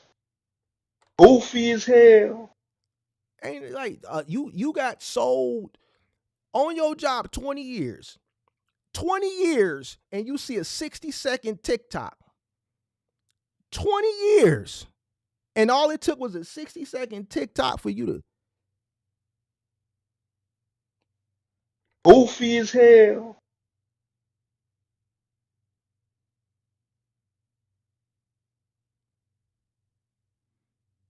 which leads me to investing in knowledge. Now, that doesn't mean go out and buy it. Now, shout out to Kenneth Brown. We had a debate Saturday in the Discord about mentorships and coaching and shit like that, which I think is great when you find someone that's credible. Majority of people just aren't credible. There are credible people out there, but majority aren't credible. A lot what people are buying, why I think a lot of people get upset, is surface level carbon copy templates. You can buy these templates on Fiverr. And then you get people, I've talked to people who've bought multiple courses and then different people, and it was the same template. Why? Because they all went to Fiverr to buy the template. They just branded it. They just rebranded it. You could go on Fiverr and buy the template for $5 or $10 from a Nigerian or a goddamn Pakistani or one of them guys from India. They already did the work for you. That's why the template is the same. It's the same template. If you want to buy that template, just go on Fiverr and buy it for $5. Why you paying 10? Listen, this is why they don't like me, because I'm giving the sauce away for free. That's why they hate. Man, this dude telling all our little secrets. Go to Fiverr, say trucking course. Then you're going to see protein, or they going to have them for $5. Now, if you want 1,000 words, it's going to be $5. Like 10,000 words, it's going to be $10. And then you could get the master course. That's like $50. All right, that's like $50. And then you can get the same course that you're going to pay $3,000 for them. It's a template.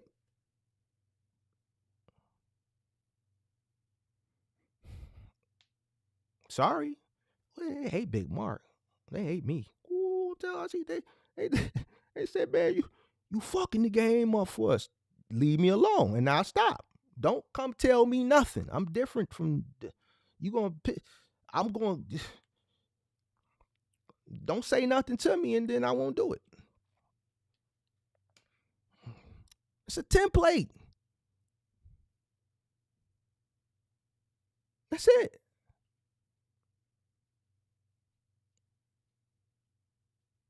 That's all it is. It's a template.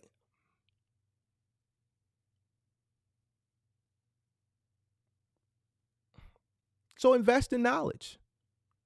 Knowledge that you can do yourself until you find someone credible. And then the credibility, you go fact check the credibility. It's not something that you're going to be able to do instantaneously. Listen to what the individual is saying. Are they providing enough information? Are they providing enough content? Have you checked the content? Is it factual?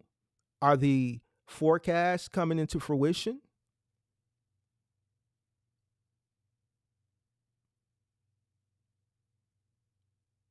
Then you can make an educated, more well-informed decision on, okay, this is the individual that I'm going to consume information from on a week-to-week, day-to-day, or month-to-month, however much that individual,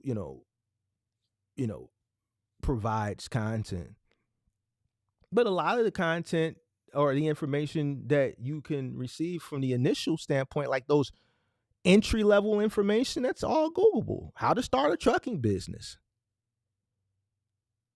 Like that, like you'll get a Google list of shit on how to do it. How to structure your business. The steps to getting your authority. This is money that can be reinvested back into the business instead of spending it so foolishly on surface level information. It's that people don't want to take the time to do what's in their best interest. Why? Because that's been marketed to you not to do as well. Hey, buy your time back. Hey, you know what? Your time is valuable, right? So this is what you do. Just pay someone else to do the work or has already done the work and get the information from them. Just buy the information so that way you can have your time to do what you want to do. The person that came up with that sold that in a course.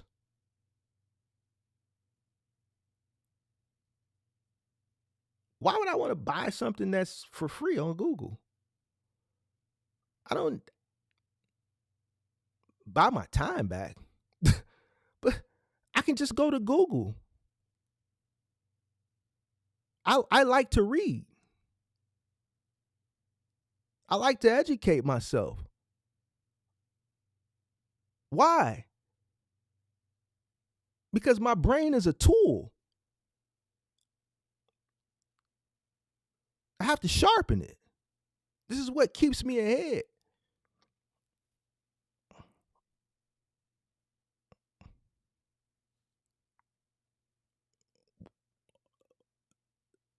This is the main tool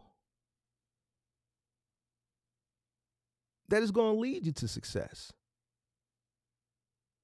But people rather, and there's nothing wrong with it, it's just find the right people. But the entry level shit is all surface level. You should go out and do this research on your own. One, you should do it because you can reinvest that money back into your business. And two, you need to get yourself in the habit of constantly educating yourself. This business is ever evolving. And if you become complacent and don't take the time to continuously educate yourself, there's a high probability, there's a high chance that you may not make it.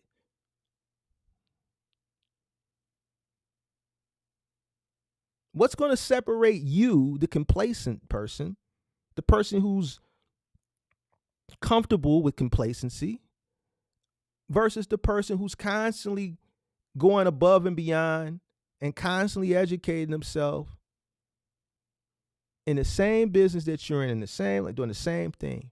I 100% guarantee the person that's going above and beyond and who's educating himself is going to far surpass you.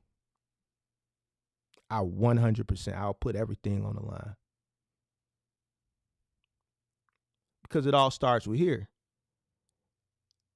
The doing even starts with here. Your brain sends a signal to your goddamn body to get your ass up in the morning. Your brain sends a signal to tell you to pump that pallet jack up. That brain sends a signal to you to pull that lift gate out, take a step and flip that switch and rise it up.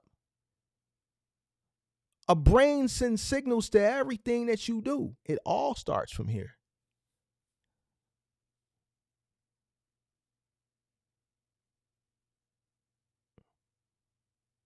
So even though it's promoted you, the steps are 5 simple steps, and you fall for that, most people fall for that, guess what? Once you get in, it's the people that is constantly sharpening this tool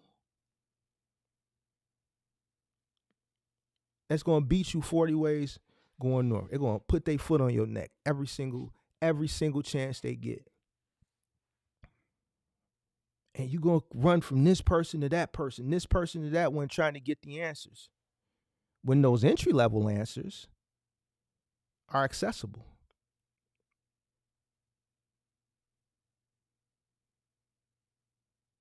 They're accessible. Consume more credible content. Stop,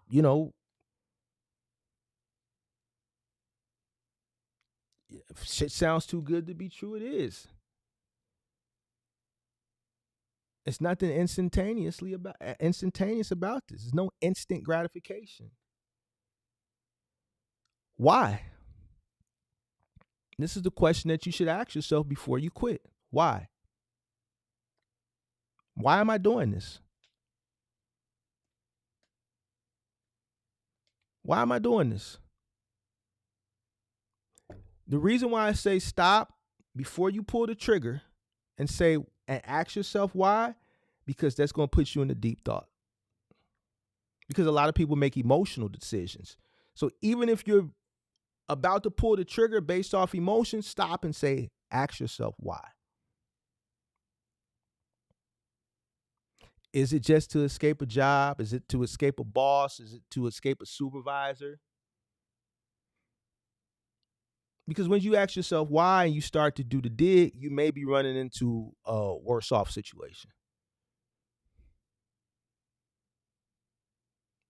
You may be a person who needs more stability. You may not be a self-starter. You may not be able to take the risk due to your,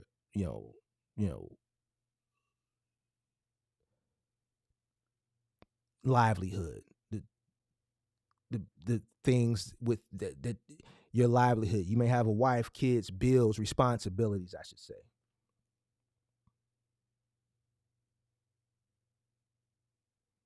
Trucking can be a very viable path as well. But the reason before you pull the trigger, why you should ask yourself why, is because it's a viable path for a few, not many. And the statistics support that. The few are the few that do everything that we talk about day in and day out on this channel, including the research, including measuring your risk tolerance.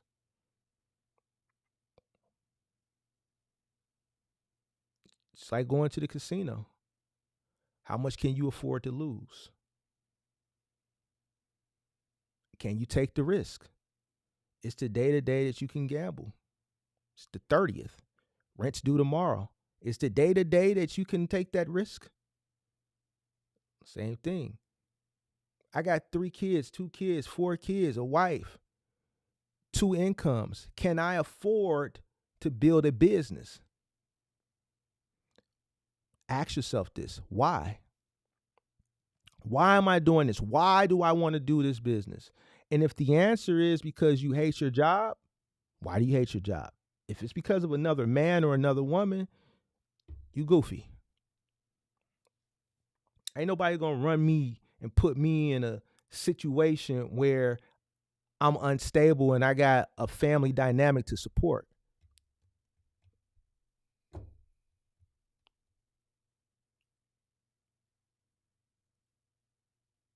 Don't make rash decisions based off of emotions. Ask yourself why.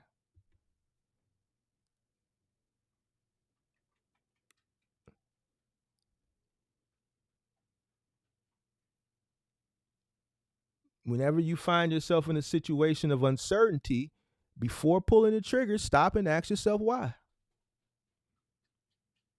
That's what I do. I try not to, I'm strategic with everything I do. Everything. I don't, and it's wisdom, right? I'm older, so wisdom,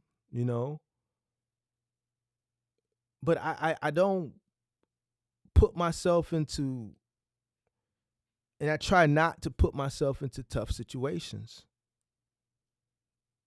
So I think about things thoroughly before I pull the trigger. No pun intended.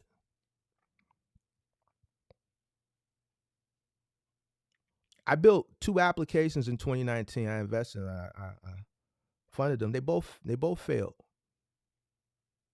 and the money that I invested, I could lose. Even to me, pulling the plug on those apps and saying, "All right, my risk tolerance is at its wit's end. It's time to just you know throw in the towel."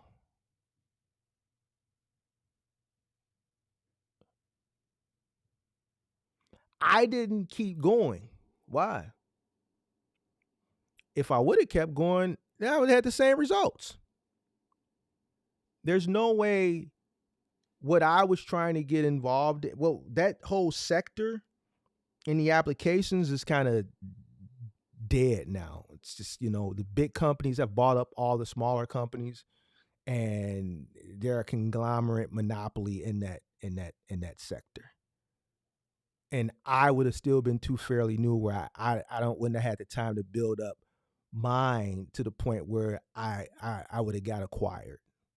So I would have ended up folding anyway. But when I folded, it would have just resorted to more money going out. So if I would have went another 6 months, another year, another 24 months, it just would have been more months of me spending. And if anybody is in tech or built an application, you understand how expensive it is to have those apps on the App Store, on the Google Play Store, the marketing that's associated with it, the bandwidth to host the applications in the cloud, like thousands of dollars a month. Just even after the build out, just hosting and having it on the Google Play Store. Apple is more expensive, you know what I'm saying? But the marketing associated with it and the hosting is just ridiculous.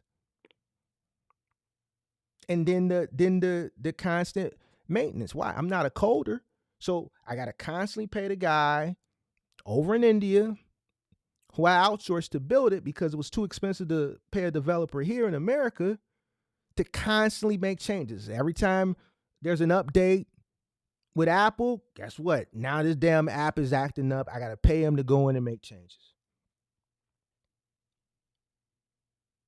So, I measured my risk and I said, you know what? This is how much all in. I got this much time once it's built. I got this much time to become profitable. This is something I wanted to do. I'm gonna spend this money to make it happen. I'm gonna invest fully into it, but I can't go 10 years or 5 years of at a loss. We got to try to ramp this thing up as quick as possible, right? Well, not as quick as possible, but as this amount of time. I got this amount of time. And if it don't work, then I'm pulling out. I think everybody should have that plan. But I didn't bring everything with me neither. So basically what I'm saying in this example, I wasn't willing to blow the whole bag. I set aside a bag that once that bag dissolved, and that was it. So that's another way you can look at it. But here's another thing too.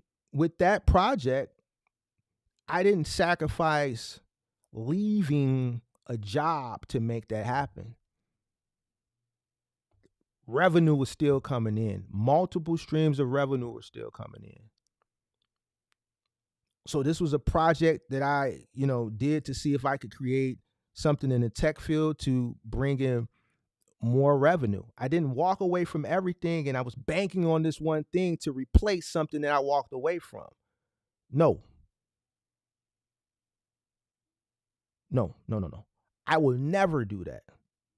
I will never walk away from my main source to try something. I'm not going to do that. Not at this point. Especially if I'm got a family. No, I can't. I'm not operating within a controlled environment. I'm everything. I have nobody to fall back on. So with that in mind, I have to calculate my risk.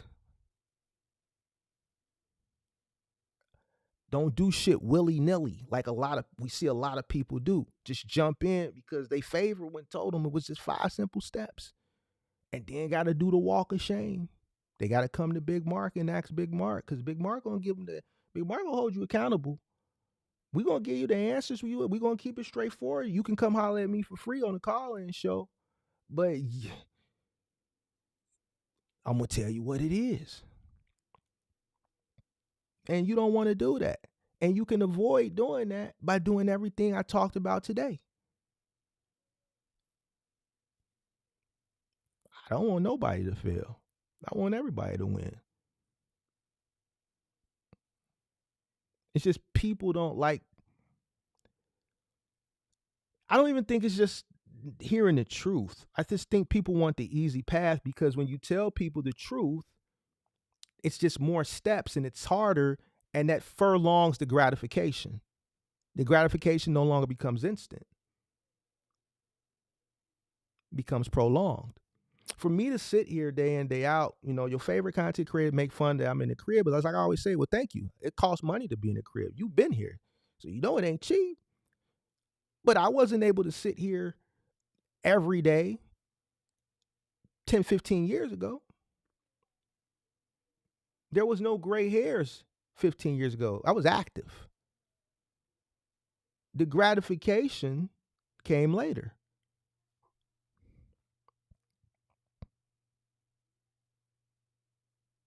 Yeah, it would have been great to be 20-something years old and just be, secure and can wake up and, do what you want to do and not have to, do labor-intensive work and, just be free and just be one. Just do whatever you want to do. But guess what? That's not realistic. Especially where I come from, it ain't realistic. Like, you got to work. It's not realistic. And even when things, because I came in and timing was a significant factor, I believe, of my success. I came in during the housing market correction, doing moving, and even though I was instantly making money, to put myself in this position, it had to come with scale, and that wasn't instantaneous. That took years.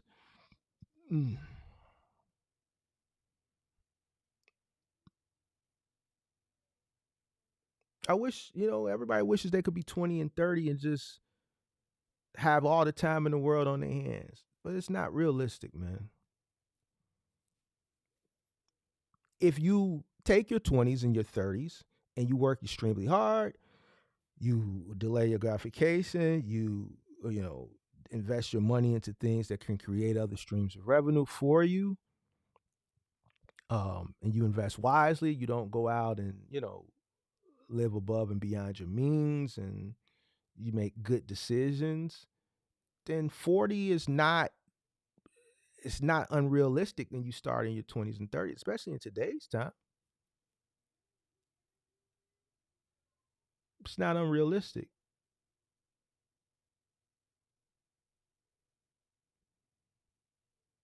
But you're going to have to sacrifice those years. Those years are going to be hard. They're going to be long. They're going to be tough. And you're going to have to constantly educate your mind. Your mind is going to have to constantly evolve with just the way the world and the industry is evolving. And that comes with education. As long as you continue to educate yourself, you'll be absolutely fine. And just ask yourself why. Before you go out and you make any rash or irrational decisions, just ask yourself why. Why am I doing this? Is this the right, or am I just being in my feelings and emotional because my boss just made me do some more work that I didn't want to do? I can't take that risk. I got too many kids. Or maybe you can. Listen, why? You know what? I got 75 saved up. I live in the crib. So if I fall, if I invest 25 and I fall, even with the working capital, I may invest another 10, 15 to make it work. So I put 40 in. So I still got 35 left. If I blow through that 40, all right, skip it. I'm going to have to, figure something else out or go back to the drawing board and try again. But guess what? I'm in a controlled environment. I still live at the crib. I ain't got the cost associated with living on my own. So the money that's coming in, I have less money to dish out. I can reinvest more back in, or I can handle this learning curve a little bit better because I don't have to rob from the sustainability of the business because mom and dad know I'm trying to build a business. So the losses that I'm taking initially at the beginning is fine because I don't have to contribute some of this money that I got to rob from the sustainability of business to pay the rent man, or to pay the mortgage, or to pay little Jimmy's tuition, or pay this car note, or pay this, or pay that. I don't have that stress and that worry. So it's all about measuring your risk tolerance. Think, ask yourself why. Entrepreneurship is great, but there's a reason why so many people fail, because they don't do none of this shit that we're talking about. All right. Hit the like button, subscribe to the channel, turn on your post notifications. Shout out to Don Solo. That's when I met you after I hit your number on my phone and marked that app. You said you met me at the Danielle one day. You get your hair done by Danielle too, right? Even a lot of, I don't remember. I know you met me if you met me at Danielle's and she do your locks too. But I've met a few people at Danielle's. Was that when she was on 75th?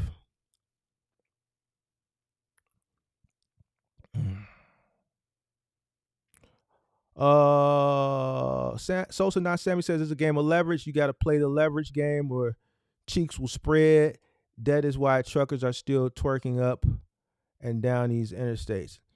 That's something that's on my list of things to talk about. That's one of the ones where, the reason why I've kind of, and I'm going to get into it, probably not this week, is, that's one of the ones where it's going to hurt people. And it's not intentionally, but it's the truth. The people who are, a lot of people that are, do we say making it or not? Maybe because it's a lot of people that just can't, that want to come out, but can't come out because they can't. They're in debt. That's one of the ones on my do list, but I try not to do too much,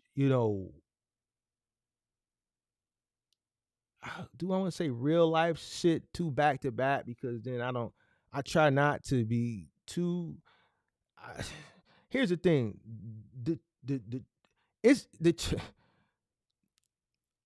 there's a large amount of people that, appreciate the truth.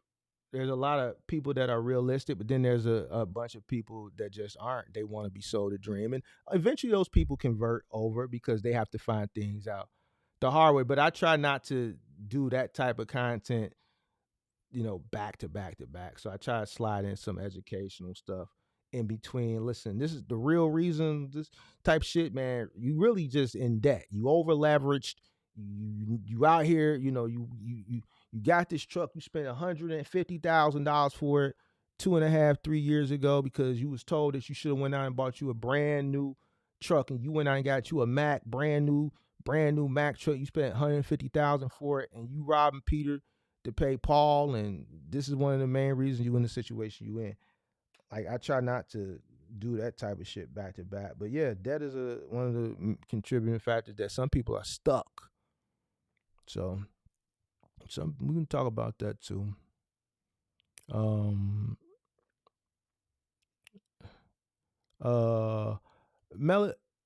Mila says, I think I'm gonna just focus on my cybersecurity search. I'll revisit trucking later. I still like to watch these videos. Shout out to you. Appreciate you for watching. Have you ever seen someone keep their job and manage a cargo van business on the side? Is it feasible? In what capacity of a cargo van business? Here's the thing. Keeping your job and starting a business, when do you take the time to fully learn the business? I think in this capacity, in this industry, I think you have to learn the business in order to be I think that's one of the main qualifiers on being successful. Learning and understanding the business in all aspects. And I think the only way you can do that is by actually doing it. There's two ways you can learn the business. One, two, right? Doing it, learning it, hands-on experience, or being in a situation where you have the capital to pay someone who understands the business to build it for you, and they can help educate you on it, or they don't have to educate you on it. You don't care because you're just an investor. So you're going to go pay, a guy who understands the business, can build it and scale it, and they can say, all right, I can build you a successful cargo van business, and I can scale you up in 5 years to a fleet of 50 and a gross revenue of this and da da da da. But we're going to operate the first 5 years in the red, and I can make sure that you're profitable within 7 years. And that's going to cost you their salary of, who knows? They might want $300,000-$400,000 a year to do that. They may say, you know what, and that may come with incentives. All right, starting off, I need $250,000. If we hit this incentive and I scale up to 10 trucks in the first year, that salary increased to 300. If I get you up to 50 trucks in 5 years, then that salary increase to 750. And then if we get profitable by year 7, I need $1 million a year salary plus a guaranteed job for 3 years after profitability of $1 million plus 5% or 3% stake in the company. There's only two ways. Either you're going to do it or you're going to pay somebody that knows how to do it for you, but a person that knows how to do it is not going to be cheap.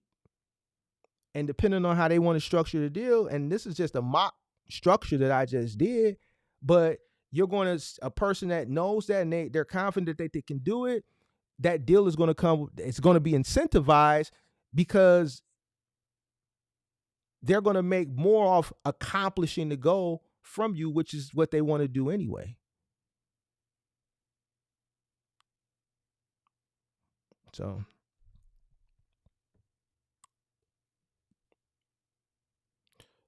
definitely had to check myself the second go around before I wrecked myself. Had no business calling in that night at Martha Minute Self-Reflection. Thank you for listening. It's all good. It's all good. Shout out to Better Business.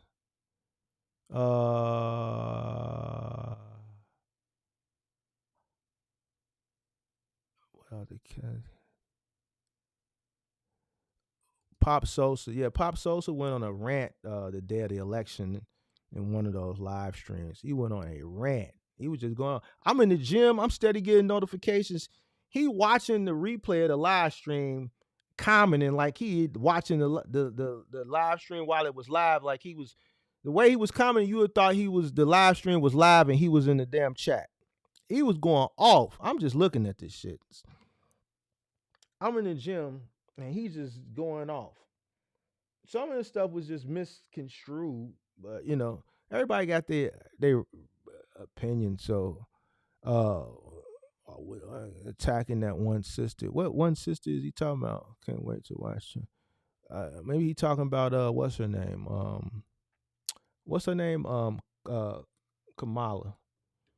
I don't think no. You can't attack nobody that didn't come out. She didn't come out and do a speech. How can you attack somebody that didn't come out the back?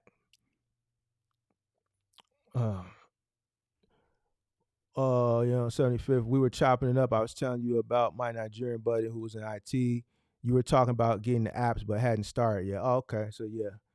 So what year was this? This had to be, then when I met you, that had to be maybe 2017 or 2018 because I did the apps in 2019.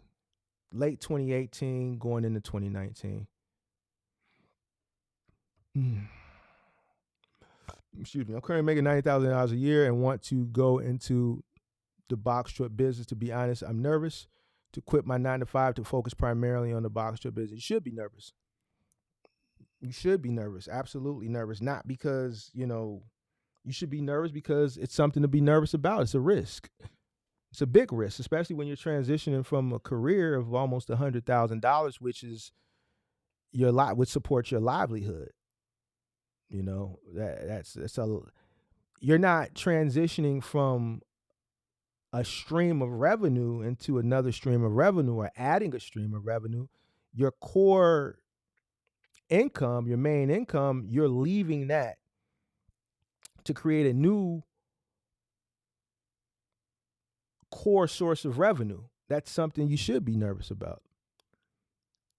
So think it through. Just make a well-informed decision. Think it through.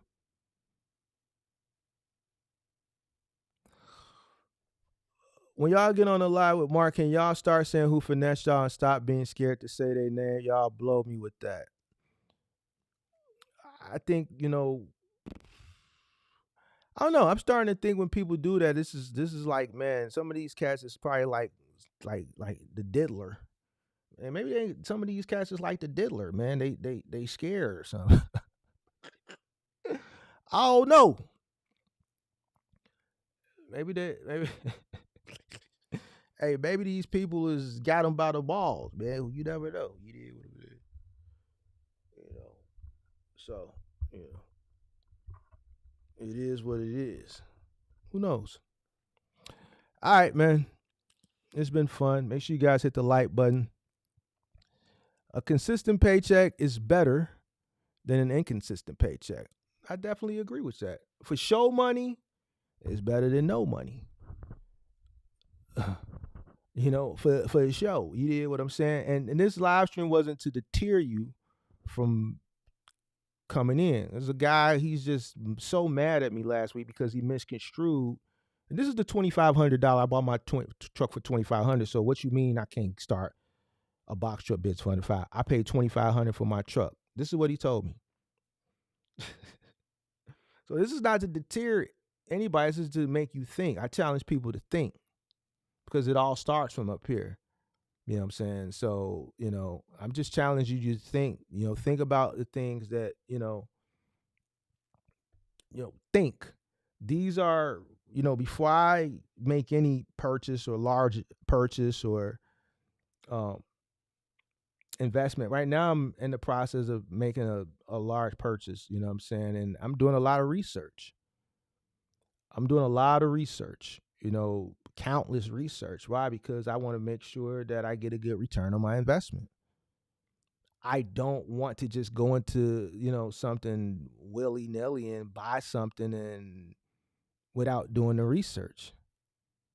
I want to make sure that I get a good return on my investment. So I'm doing the due diligence. And I just encourage everybody to do that, in anything that you do. Whether you're investing into a new business, whether you're investing into assets, different assets, real estate, paper, digital, if you're loaning someone money, your return on investment you might not add no interest, but is they going to pay you back? Is this loan helping little man out, helping him out? Is man worth the risk? Man, should I bail man out? Is he going to be a flight risk? I need man to show up to court so I can get my bond money back. When man call you from the county, man, I need you to bond me out, cuz. Is man going to show up to court?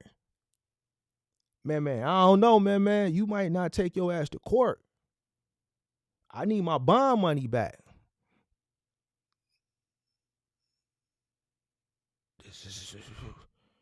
You gotta make a well-informed decision. Because there's some people Mark gonna bond out, and there's some people Mark have bonded out. There's some people Mark done went down there. I done went down on 26, paid the bond, and sat there 8 hours. I swear for God, I done went down 26, paid the bond, and sat there. My brother was one of them a couple times. I went down there and went in there, paid, walked my ass across that grass, right in there in that center island on California, and sat there for hours.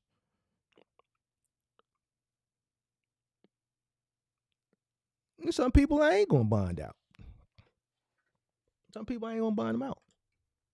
Because I know how the bond work. They gonna send my money to them. See, some of y'all don't know, y'all ain't gonna go bond nobody out. They gonna send my money to them. Then I gotta hope that they do the right thing and bring me cash the check and bring my money back. So shit, everything is I think about everything. Should I buy this car? Should I not buy this car? Should I, upgrade this package?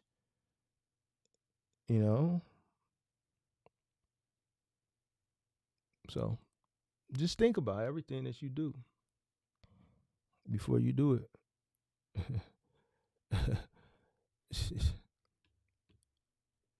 2018, yeah, I figured it was 2018. You're right. I figured it had to be between 2019 because 2019 is when I pulled the trigger. Is it possible through load boards to do the box truck local routes at night and still be able to work? Here's the thing. Anything is possible. Is that likely? No. Is that likely? No.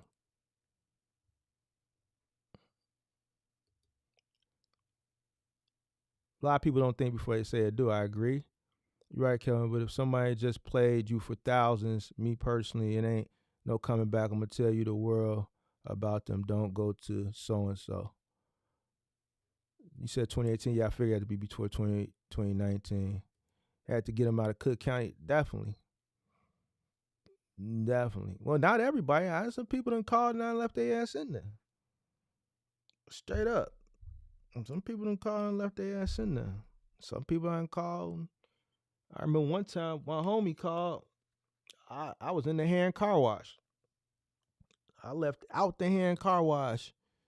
I didn't even wait for him to finish. I just drove out with the soap on and shot straight down there.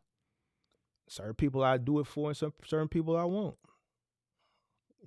So because some people ain't worth it to me. They ain't worth the risk, the return on investment, or I just don't want to do it for them because I don't mess with them like this. So, and some of them people is in the family. To be honest with you,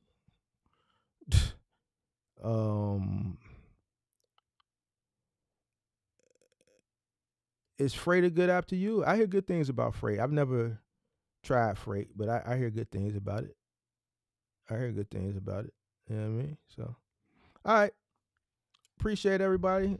I think this is going to conclude it. I appreciate everybody for watching. Hit the like button on your way out. Enjoy the rest of your day. If y'all didn't get a chance to go check out that short documentary that I put out yesterday on the untold story about box trucking in the pandemic, I think you should go watch that. I tried my best to make it short. That was months in the making. I never did a documentary style piece of content before, so it was a lot of research just in how to do it. This is months in the making. I first talked about it in the Discord 3 months ago, and it's been a work in progress since then. Not just the the research that went with the content that was in there, the script and the research on the articles and how I was going to set it up, the chapters, the script, and piecing everything together, the voiceover, the editing, all that. But what took the longest time was the research on how to do it and compile it and make it right. If I attempted doing another one, obviously, hopefully it wouldn't take as long, since I know now how to actually structure it. But if you haven't saw it yet, go take a look at it. Let me know what you think in the comment sections. All